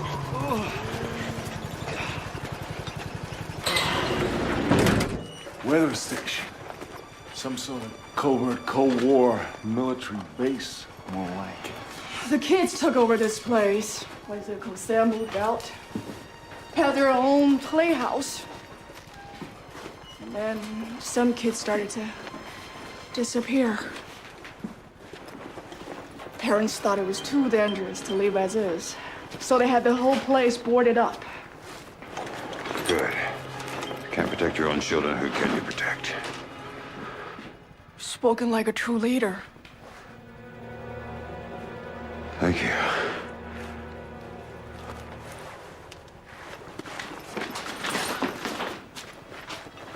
Here. What do you got? Grizzly. From the look of him, about 6 hours old. Grizzly. What do you say we get some bear, huh? She finds some tracks, that's it? Can it, Sergeant? Now here's the plan. While you and Miss Drumbeater here set the traps, I'll go ahead and assess the perimeter for any sign of live target. I find something, I'll radio my location, and await your arrival. Any questions? No, Colonel. Good. Wait a minute. Where are you going?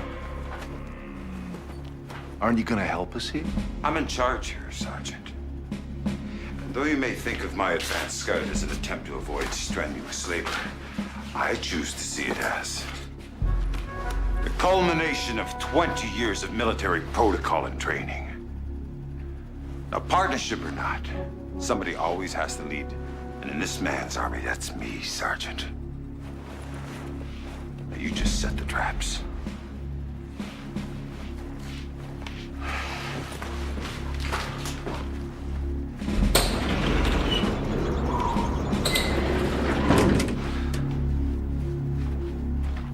Turkey. Bears love it. And teriyaki is their favorite.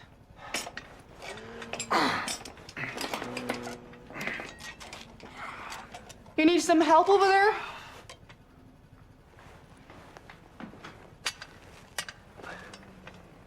Give it all that sexy body can give, honey. You know, Burroughs, you don't have to try so hard. I'm all yours if you want me. What about your friend, the bartender?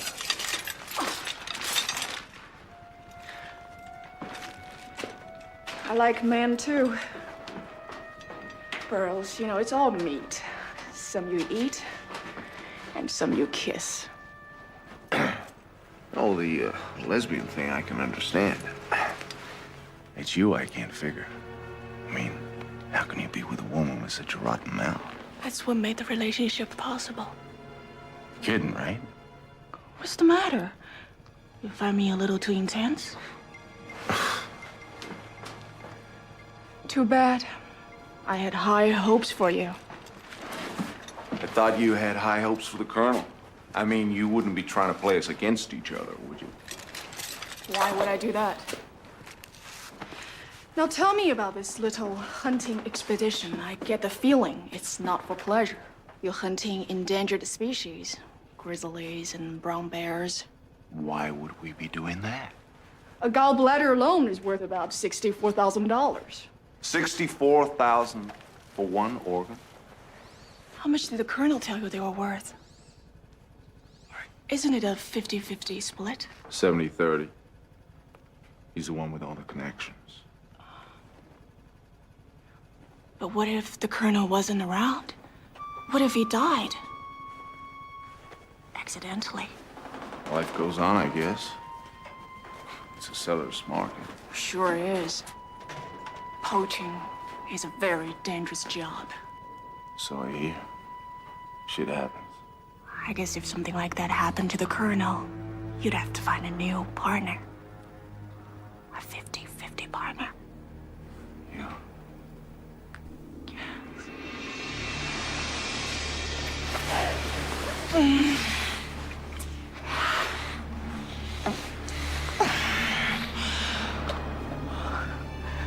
I want out of this frosty freeze. I'm ready to try again. Let me show you.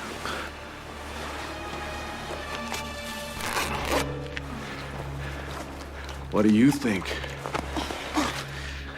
Colonel? I think we'll have 2 dead bitches in this compound pretty soon.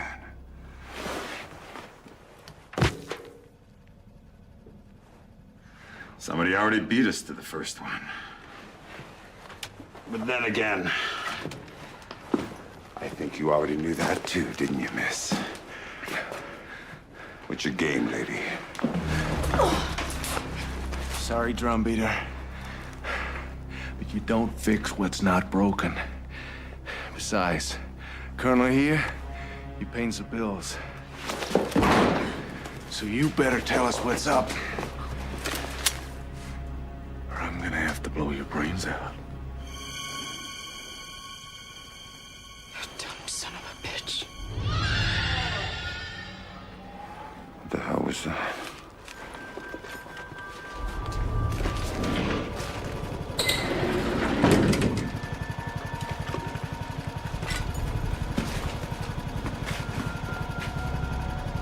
You got the key? Sure. We just saved ourselves $100.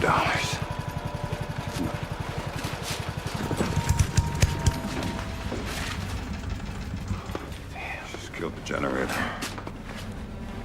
Here.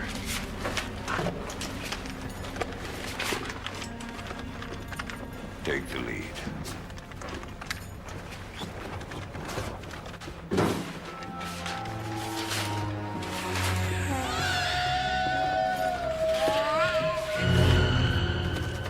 Go on. Go.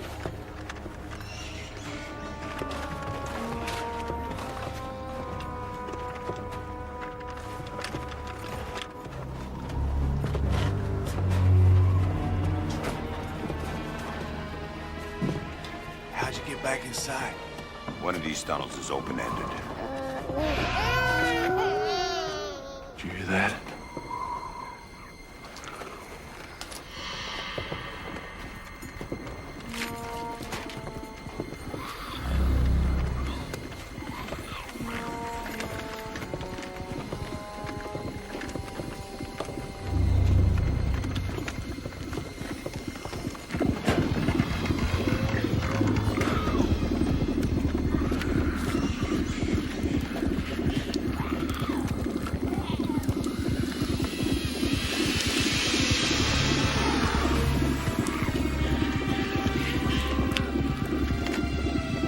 Check it out.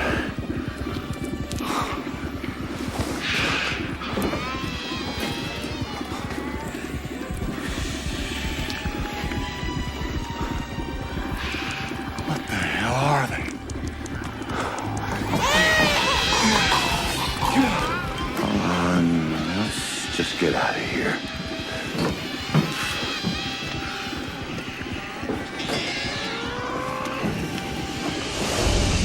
Hello, mister. Me and my friends are lost. Can you help us? Where did you come from? Huh? Whoa. Whoa, you're freezing. Feel her. I don't get it. Something's wrong. Her body temperature's way too low. Well, she'd have to be. Why? Dead.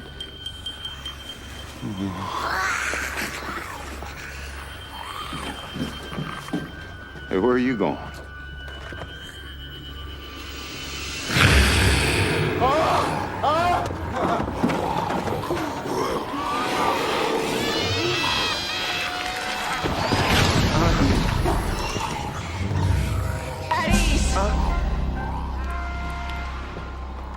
Drumbeater? At one point in my life, I hated this town and everything it stood for. But now, they need me as much as I need them.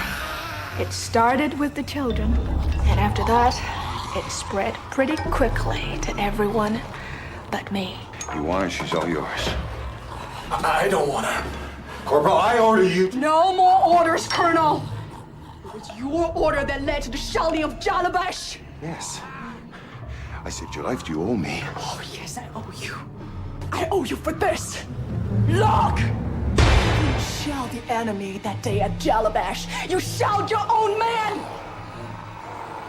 I live among the undead because of you. You destroyed my life. Now, I will destroy yours. We're outcasts. But I cannot even join these vampires, even if I wanted to, because my blood is poison to them. But yours is not. I didn't have anything to do with Jalabash. It was the Colonel. I offered you a chance, so now you serve me too. Yes. Kill her. Someone must be sacrificed in any battle. It's a military fact. And in this army, that person is you, Colonel.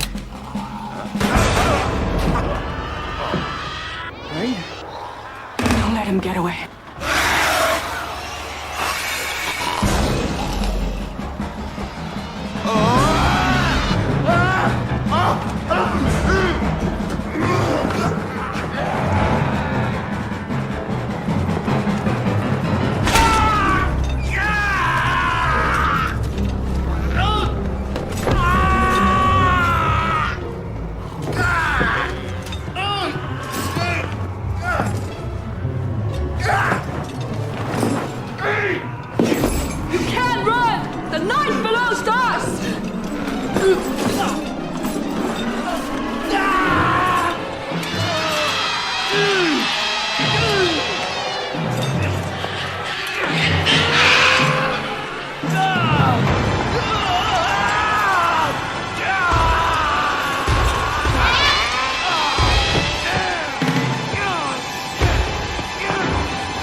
When the sun comes up, you will fry! God! 10 a.m. Still dark out.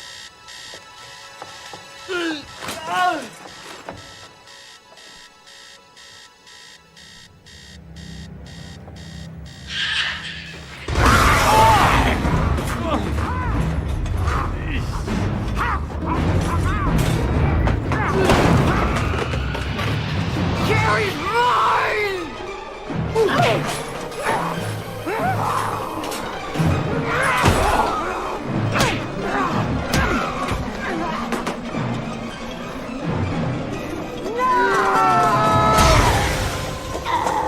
It's gonna take a lot more than a lesbian vampire biker whore to ruin my day.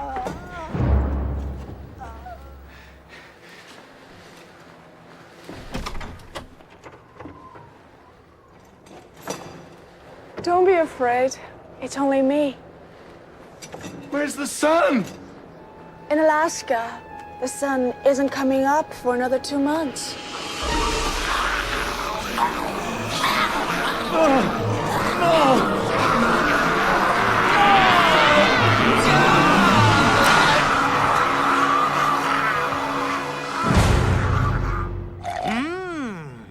The Colonel should be a little more careful who he picks a fight with. Still, I think he'll get used to being hunted for a change once he gets the fang of it. And if it doesn't work out, he can re-enlist in the Marine Corps. As for me, kiddies, I decided to get even with that bully by showing off some of my surfing prowess. I may not be able to hang 10, but I can sure hang 1.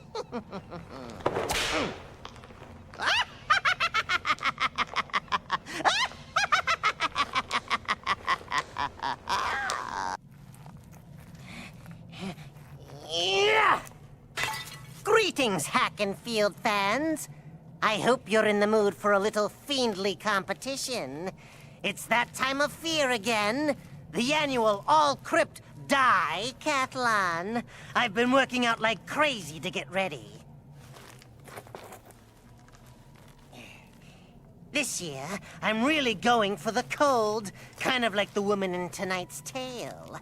It's a putrid portrait of an up-and-coming young artist that's sure to leave a nasty taste on your palate. I call it...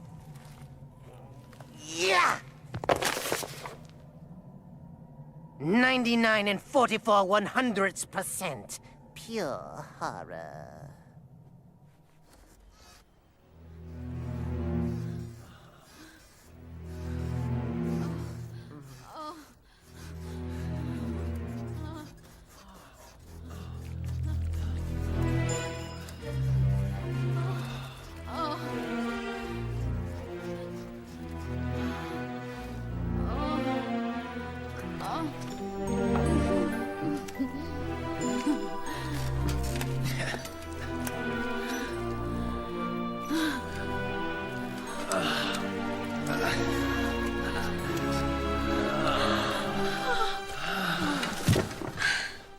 Get out.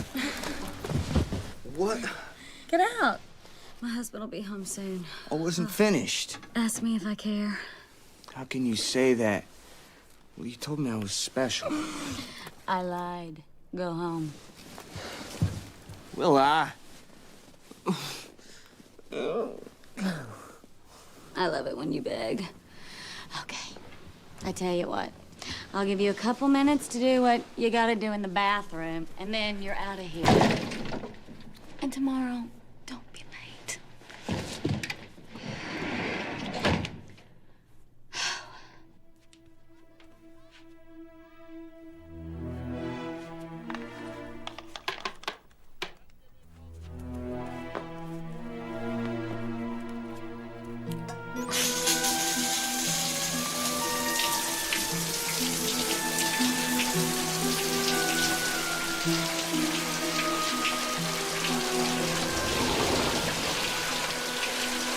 Honey? Where's the antacid? They're in the kitchen. You're gonna OD on those things. Hereditary. Would you mind not throwing your soiled clothes on the floor? It's gonna stain the carpet. Wonderful, Liz. And you come to criticize me in the shower? No, I'm sorry. We'll start over. Mind if I join you? Yes, I do mind.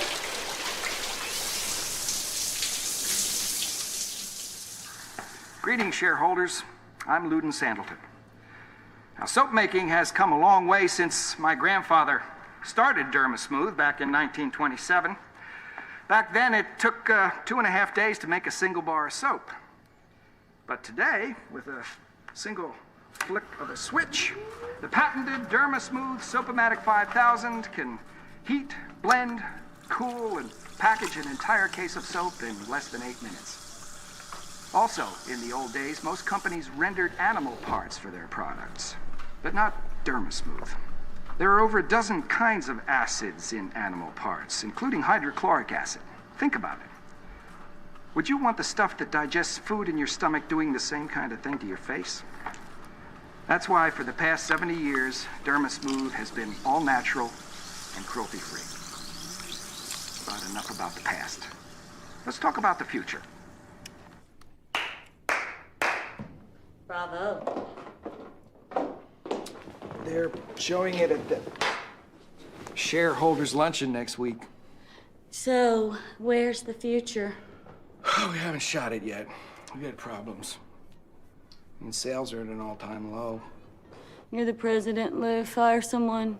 Yeah, well, we've been doing a lot of work getting ready for the luncheon, and market research indicates that your designs aren't scoring the kinds of points that they used to. Fact. This design made Dermasmooth the #1 shampoo. Well, nobody's saying that your work isn't good. It's just it's not very fresh anymore.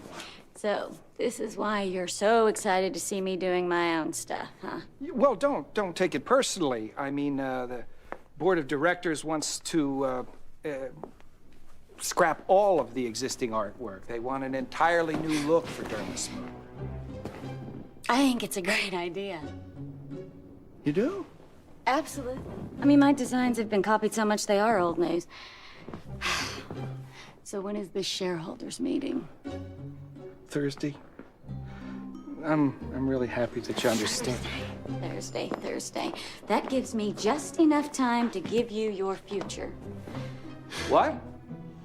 They want a fresh new look, let me give it to them. I'll wow them, Luden. You'll see. Welcome back. We are talking to the hottest artist on the scene today, Ronaldo Escarita. Ronaldo, when did you first make the transition from doing graffiti to more serious artwork? Hey, I don't use the G word, because that's like vandalism, you dig? I'm an urban guerrilla artist. It's like the city is my canvas, man. I'm just working on a smaller scale now. Bam!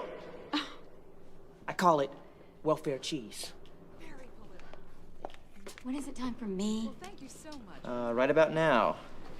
You know my next guest from her provocative and controversial designs for Dermasmooth beauty products. Say hi to Willa Sandleton. Willa, thanks so much for joining us. So, now that Dermasmooth beauty products are no longer the flavor of the month, do you think your 15 minutes of fame are up? No. Actually, I am in the middle of redesigning the entire Dermasmooth line. Really? Yes.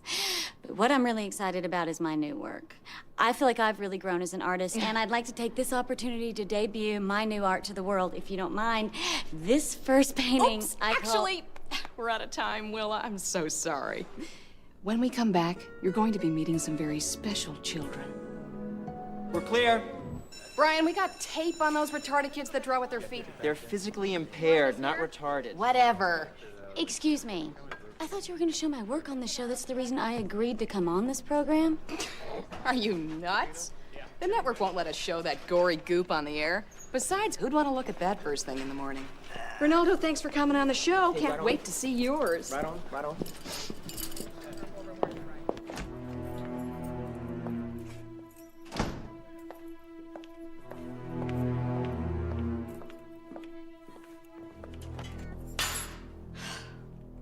Hi.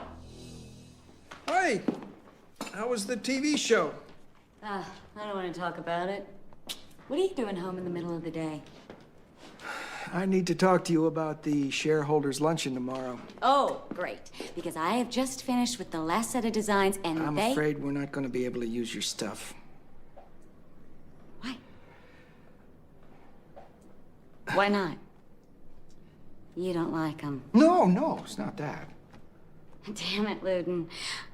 I created an image for your stupid company. You know, I turned it around. I think you owe me. It was just business, Willa. Then treat it like a business.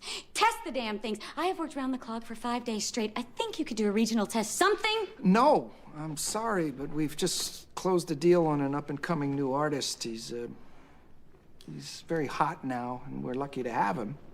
Who is it? His name is Ronaldo Escarita. What? Ronaldo Escarita. You know him? He's a graffiti artist! Luden, I have studied. Do you understand me? Studied my whole life for this! Now, Willa, calm down. How dare you do this to me? I'm not doing anything to you. But it's not the end of the world. You can do your own work full-time now. Oh, yeah? Who's gonna buy my paintings, Lou? You! Willa, there's a silver lining here. Are you kidding? Well, I'm concerned about us, about our marriage. Now, I figure between taking the pressure off of you and getting past the board of directors meeting, we'll have a chance to spend a little time together, you know? Maybe take that trip. Don't touch me. I'll go to a marriage counselor. I'll do whatever you want. Give me my job back. Well, that's not gonna happen. Fine. I want out. What are you saying? I want a divorce, you idiot! I don't care about this relationship. I never have. Sorry. That's just the way it is. And if I can't put my drawings on your stupid soapboxes, well, then I'm just gonna take your money. Half. Half sounds good to me. I'm entitled to it.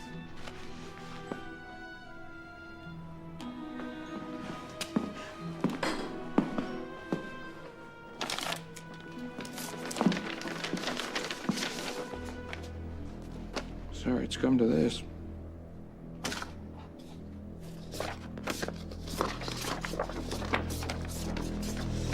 You son of a bitch! Well, that's good. You let your anger out. No, I did. No, I realize that I'm probably as much to blame for this as you are. Now, Willa, listen, let's start over again. We'll erase everything. Let's give it another chance. What do you say? You are such a wimp. Well, maybe, but I'm not going to let you go. Well, come on. We used to have some fire in the past. Let's bring it back. Huh? I'll give you fire, Louie.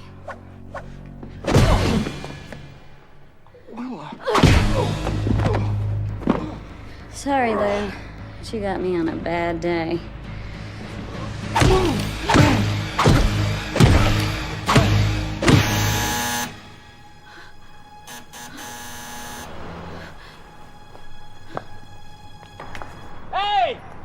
Drop me the key! What are you doing here? What do you mean? I'm right on time for our afternoon delight. Come back later. Oh, come on. Don't go teasing me like this. I'm begging on my hands and knees. Go away.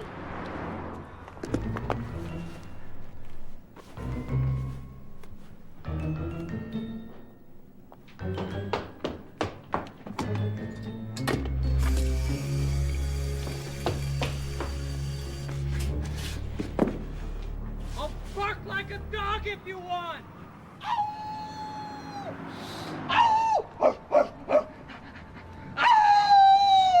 Not now, Tom, I mean it! Forget about the key, I think somebody's coming out.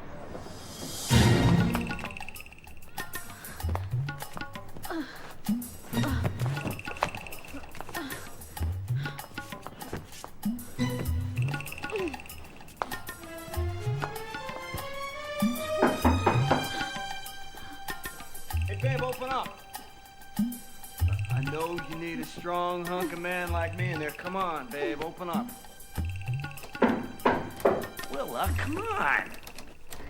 Willa, open the door. Open. Hi. Man, you've been painting up a storm, huh? Oh, yeah. Listen, I need you to do me a favor. Sure, I'll do you. Favor, that is. I need you to come over here and help me get this carpet into the car.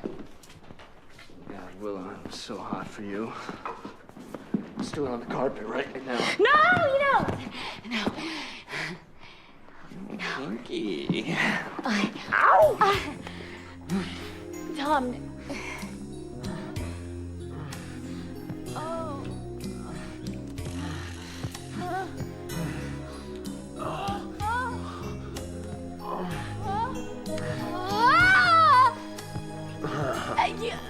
Wait.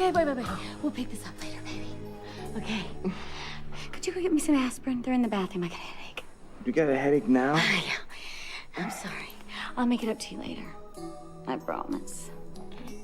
Okay.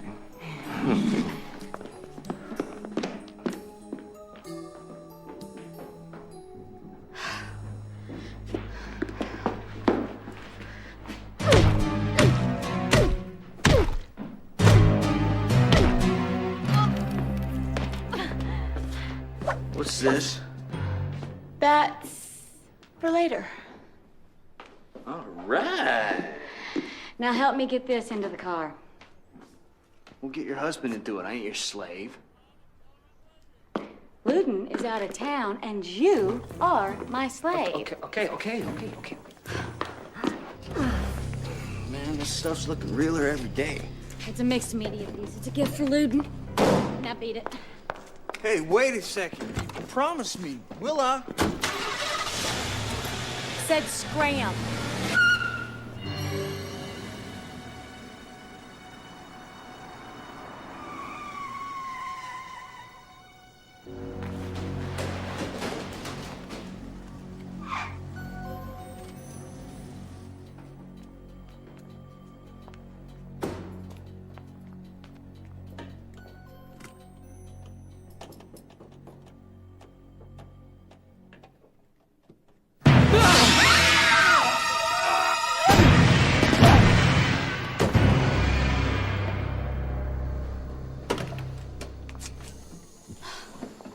Gee, Lou, you were never this lively before.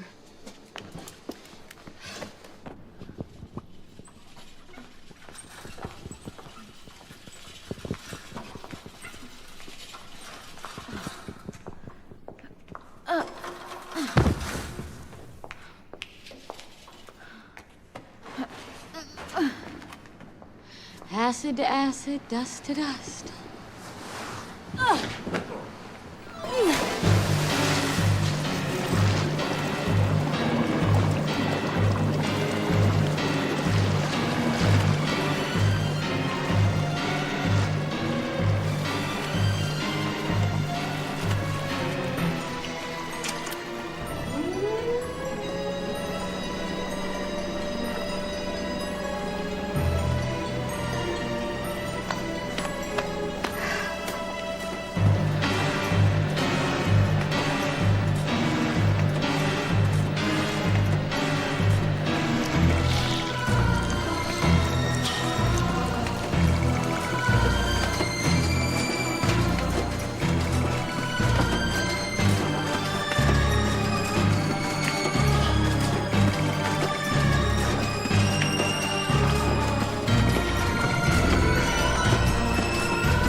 Long day, huh, Lou?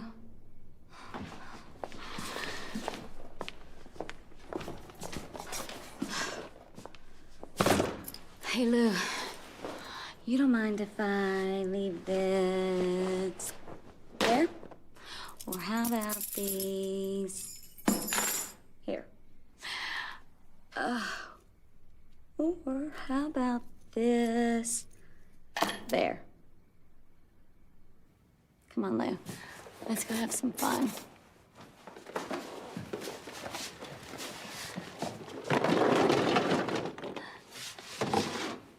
Now you just sit right there and don't move a muscle.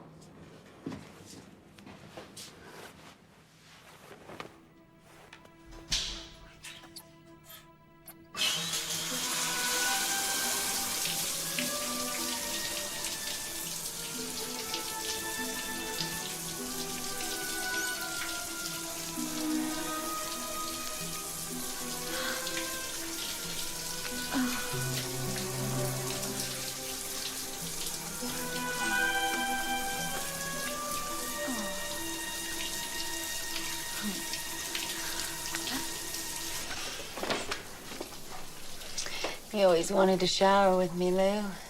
Here's your chance.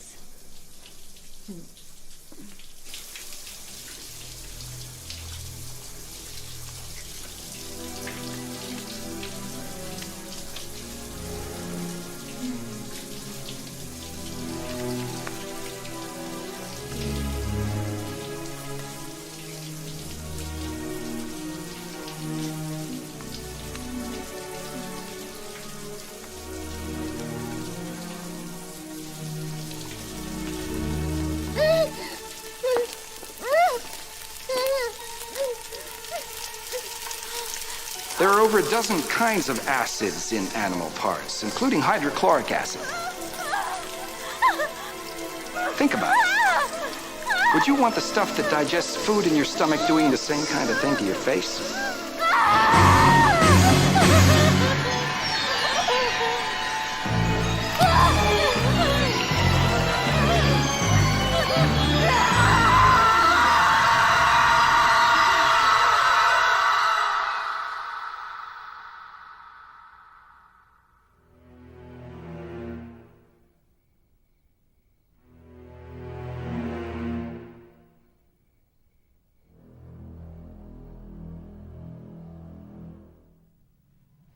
Looks like Willa's changing her school of painting from Art Nouveau to Ghost Impressionism. That'll get her into Ooze Who. Okay, kiddies, it's time for my big event. Wish me luck.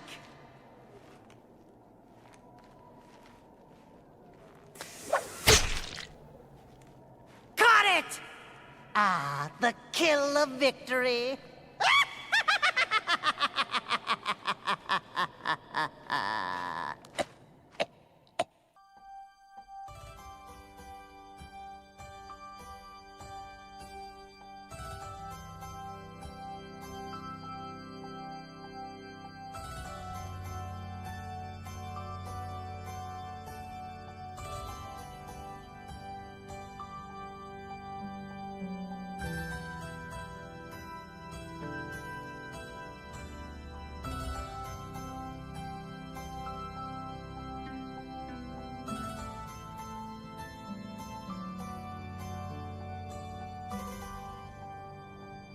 Hello. How are you? I'm Fearest Gup.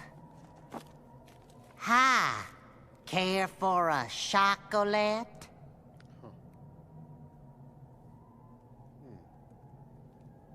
You sure? Mummy always said life is like a box of chocolates. You never know what you're gonna get. Sometimes you get a fudge scream. Sometimes you get new guts. Know what else Mummy said? She said, scary is as scary does. Which brings to mind the man in tonight's terror tale. He's just dying to get out of the mess he's in. Literally. It's a little piece of horrid candy I call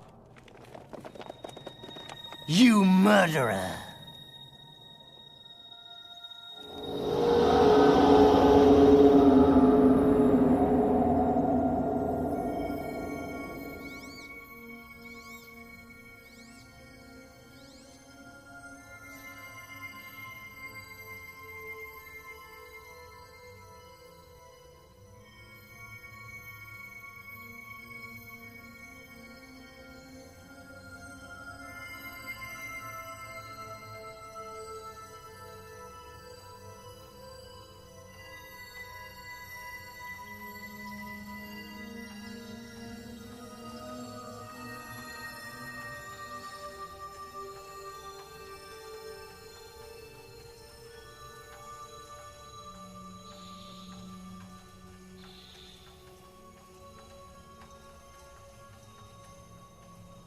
They say when you die, that you're supposed to see this intense white light. You're supposed to walk into it like it was the gates of heaven or something. At least that's the way I always heard it. Well, I'm dead. And so far I've seen a lot of things. But some cockamamie white light ain't one of them. That's right, I'm dead. And one thing I can definitely tell you about it, it ain't like I expected it to be. Stick around, you might learn a thing or two. Just a couple of hours ago, I was alive as the rest of you. And then, seemed like destiny had taken a hand. Seems that destiny has taken a hand. What was that, Mr. Spinelli? It's destiny that today of all days, you, doll, have come up with a campaign that's going to save this company. What was that slogan again? Here's looking at you, kid. I like it, Erica. It's got a familiar ring to it. Thanks, Mr. Spinelli. Now, the way the campaign will work is this. Let me just make sure everything's... Thanks, Jimmy. Okay. The first billboard will say, here's looking at you, kid. Spelled E-W-E. Then... That's pretty good, baby. Here's looking at you, kid. You know, kid. Go. Sure, that's swell, Erica. Okay, and the third one. Hair's looking at you, kid. That's good, very good. I like it. Geez, is that the time? It's 9:30. Mr. Spinelli, called for you on 3. It was hard to hear, but I think they said it was Oscar. Oscar, huh? That's strange. Excuse me, everybody. I'll be right with you.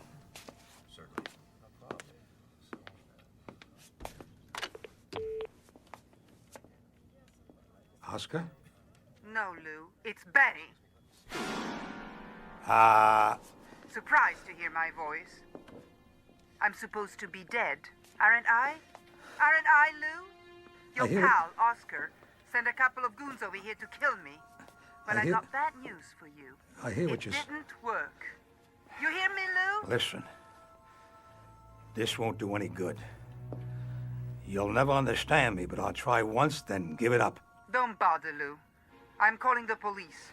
You're going to jail. Do you hear me, Lou? To jail.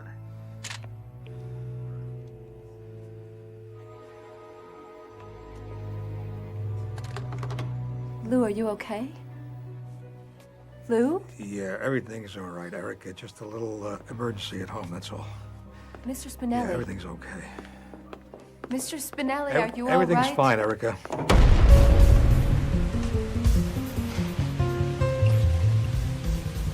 In a part of town where I grew up, you did what you had to do to survive, whether it was legal or not. I robbed, cheated, even killed. I did a lot of hard time before I got wise to what a sucker's game it was. Unfortunately, no one was offering second chances. So I busted out of the joint, got a new name and a new face, and put my past behind me. At least I thought I did.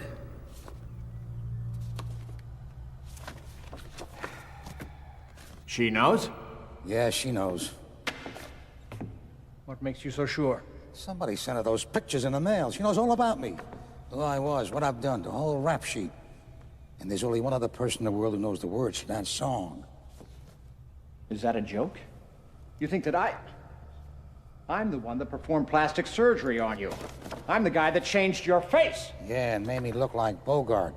You know how hard that was? It would have been easier to make you look like Gabby Hayes. How could you think it was me? You're still a wanted man. Every police department in the country wants to get its hands on you. And I'm your accomplice. If you go down, I go down. Why would I spill my guts to anyone, let alone your wife? Keep your pants on, Oscar. Now, look, I may have been a little too hasty. Okay, you're the doctor. What do we do? If she's wise to us, there's only one thing we can do. Kill her. Kill her? Don't be screwy.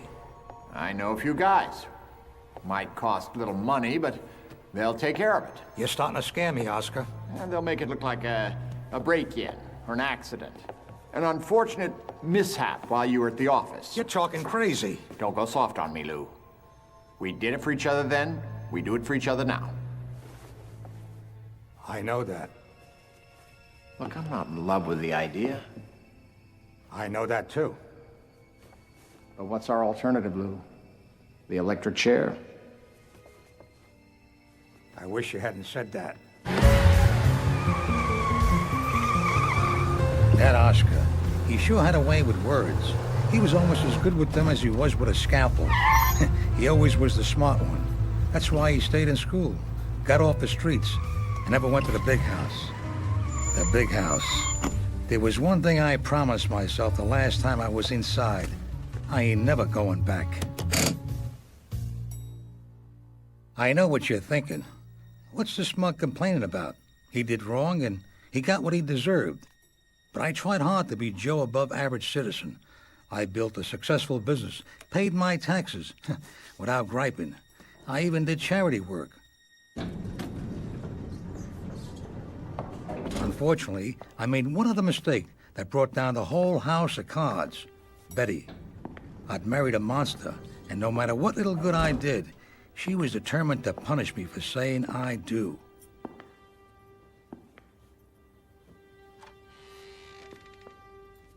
I had no idea what was waiting for me when I walked through my front door, but whatever it was, I was ready for it.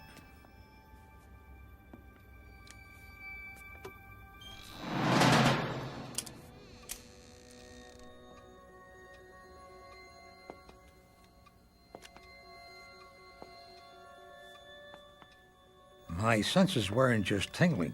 They were chiming like church bells. But where were the cops? Where the hell was Betty?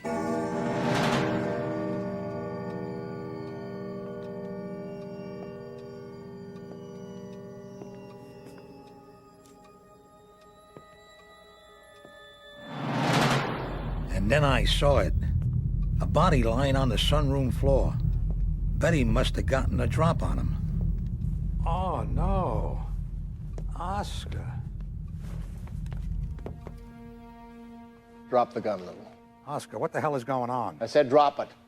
All right, relax. I'm dropping it. Ah. Betty. Hello, Lou. Good work, sweetheart. How long has this been going on? Almost a year. Not that you've noticed. But what the hell is one of the things that I came to love about you? That and your predictability. I told Oscar you were going to be here in 8 minutes. And you made it in 7.5. Pretty good time for a man who's about to kill himself. Get up. Kill myself? Go on, get up. Now, why would I do that? Over to the couch. Hey, that's a good-looking rod you got there, Oscar. Move it! But I got a feeling it ain't your finger on the trigger, is it? I'd been set up, and the plan was a beaut. Hell, it was perfect. You could sure make a case that I had every reason to kill myself. They even found an audience for me. Are you okay, Lou? Was there anyone in that boardroom who didn't think my whole world had just come to an end? Let me tell you, sweetheart, they had me. I'm disappointed, Oscar. It's one thing when your wife double-crosses you. You expect that. But your best friend? Now that hurts. And I thought you had class. Relax, honey. Don't let him rile you. You'll be pleased. Your suicide note is rather eloquent. I almost cried when I wrote it. I'm touched. You know you won't get the life insurance if I kill myself. I know. That's the million we have to do without. Isn't that right, honey? There's no point in being greedy. I'm gonna call the car.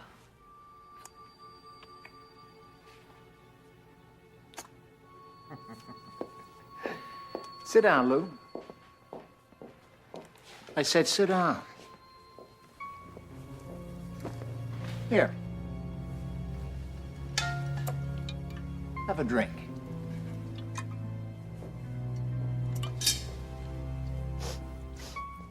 Great bug juice. What is this? Some sort of a Jim Jones cocktail? Drink up, Lou. Sometimes, chum, you go soft-headed. I like to see any blonde do that to me. She's got you crazy. You're wasting your breath, Lou. Come on. It'll be quick. Heck, you're my best friend. I wouldn't make you suffer. I'm glad friendship counts for something. I'm waiting, Lou. And then it hit me. Their plan required a massive dose of poison in my system, not a slug from a .45. You know, Oscar, I don't think you'll do it. Oh, no? No, but go ahead and shoot. You'll be doing me a favor. Here's looking at you, kid.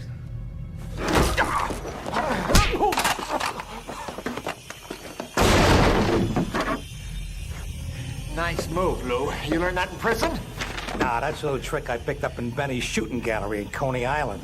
And if you don't quit stalling, I'll show you some other tricks I learned in Brooklyn. No! Oh.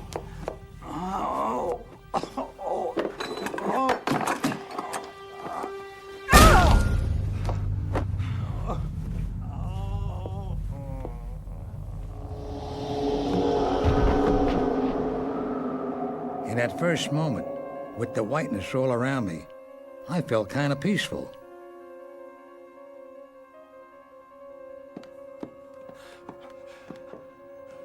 I wondered, am I dazed, paralyzed, or am I, He's dead. He's dead. He's dead. Are you sure? No pulse. No breathing. His pupils are dilated. He's dead, all right. Well, ain't that a kick in the ass?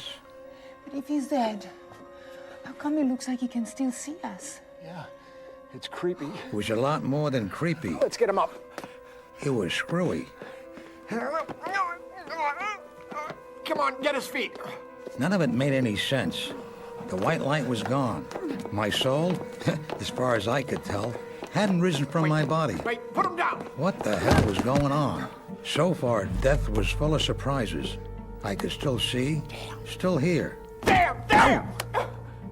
And I sure as hell could feel. What's the matter? Look at him. He's got a dent in his head. What did he do? Beat himself to death? Well, let's throw him off the balcony so he jumped. And he better hit a piece of naked sculpture on the way down. The guy's got a pair of nipples punched in the top of his head. The police aren't that stupid.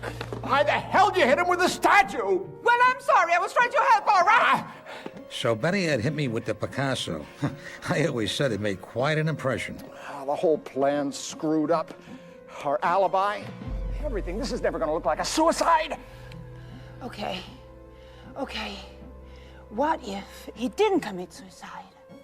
What if he just disappeared? We get rid of the body.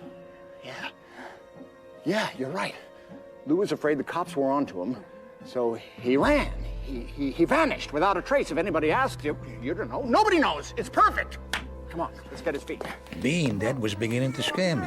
Where the hell was heaven? Maybe my soul had already risen, and I missed it. What are we doing? We take him down to the garage. I'll explain it when we get there. When was St. Peter gonna meet me at the pearly gates? Ah, the hell with him.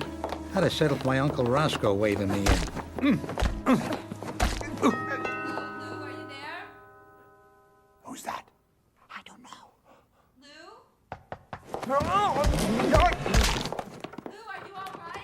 Damn, now we have to open the door. Are you kidding? We can't risk it. She might call the police. Lou, is someone there? Here. We'll put him in the closet. Come on. Help me out here. Here. I'll get him. You stall her. I'm coming! Maybe this was karma at work. Wait a minute. Maybe God had a sense of humor, and this was his idea of justice in the universe. An eternity of being dragged around my apartment and dropped on my head. If that was how death was going to be, I thought, I'm gonna kill myself. Okay. Open up.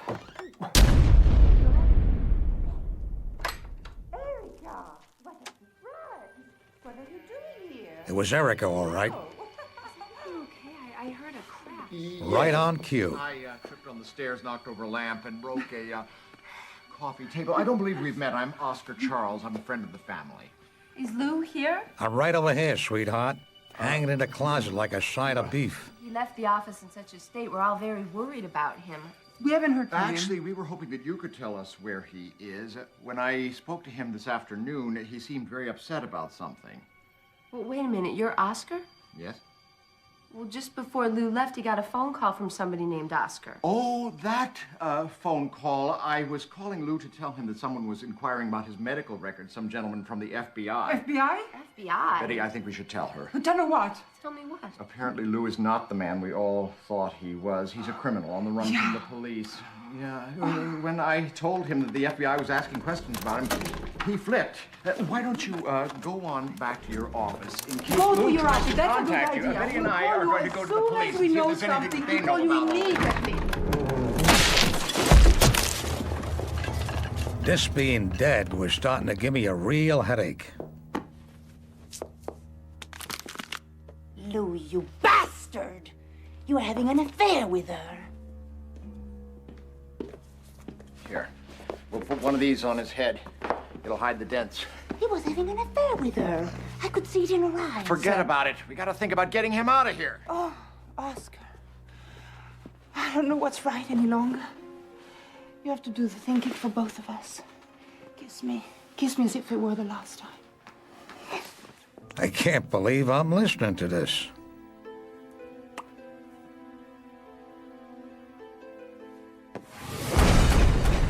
With that damn hat stuck over my eyes, I couldn't see. But it felt like they had crammed me into my car, and it sounded like they were headed pretty far out of town. I had decided that this wasn't hell. Hell couldn't possibly be this stupid. Anyway, I got to thinking about things like my old pal, Oscar. Don't go soft on me, Lou. We did it for each other then, and we do it for each other now. I know that. At least now I know what he meant by doing it to each other. And speaking of doing it, that got me thinking about Erica. You see, Betty was right about Erica and me. Oh, Lou. You're the best, you know that? You're warm, sensitive, caring. You're great in bed. What would you say if I told you I'll never leave you? Nobody ever loved me that much. And I did a lot of thinking about Betty. Oh, Lou, you're a bastard! You're a scum, you know that? You're cheap, insensitive, stupid, and lousy in bed. What would you say if I told you I'm leaving you? Nobody ever loved me that much. I wouldn't exactly say I was getting used to being dead, but I was beginning to see a pattern. Hurry up, get the other shovel. There's a spot over here. No, there's a spot down there, on the bottom of the hill. All right. Well, hurry up. We got to get him in the ground before the sun comes up. Time was beginning to take forever. There we go. It felt like I'd been cooped up in that car for an eternity. I was starting to get cramps. Thanks, pal.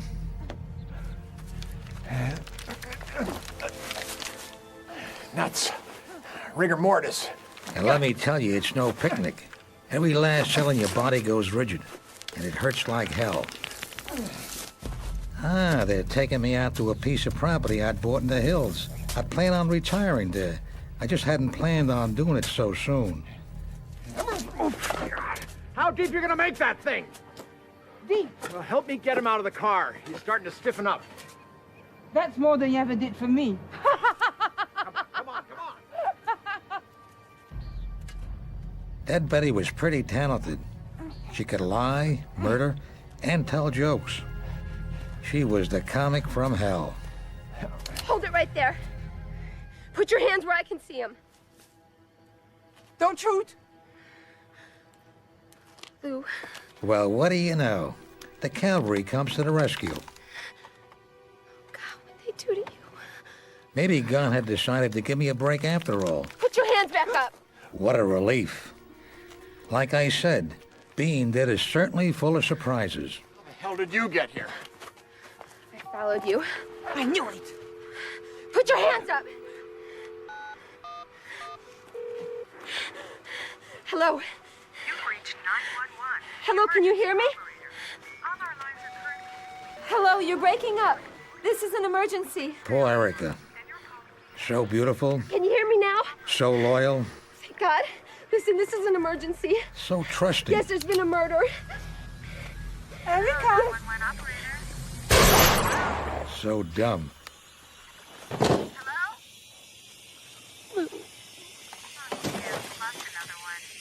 Yes! Oh, I feel much better. And then something strange happened. Turned out that Betty was a hell of a shot. We're talking something the Warren Commission would have been proud of.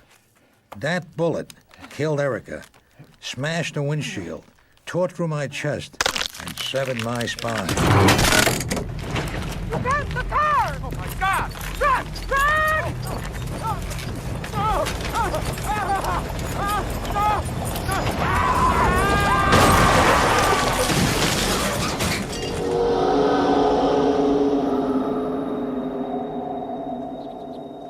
So, where was I? Oh, yeah, the things you learn when you die. Did I mention about the light yet? Well, I'm still waiting to see that big, bright light.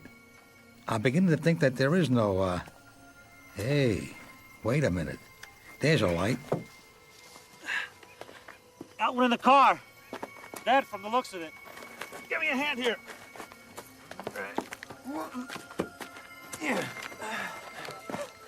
Well, well, well. He's looking at you, kids.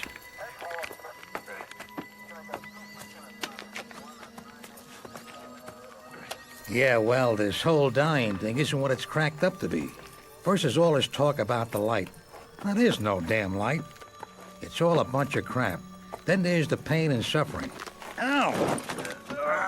Now, that's for real. It never stops. It just gets worse. And in the end, all you really have to look forward to is, Haven't I seen this guy someplace before? Nah. But what the hell? You'll find out soon enough.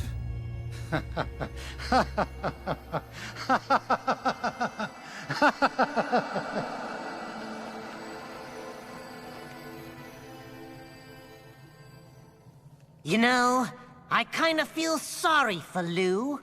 Surely there's got to be an easier way to get an Oscar. I hope my story didn't scare you too much, Mr. Hitchcock. Actually, I'm a very big fan of yours. If you want, you can tell me a story.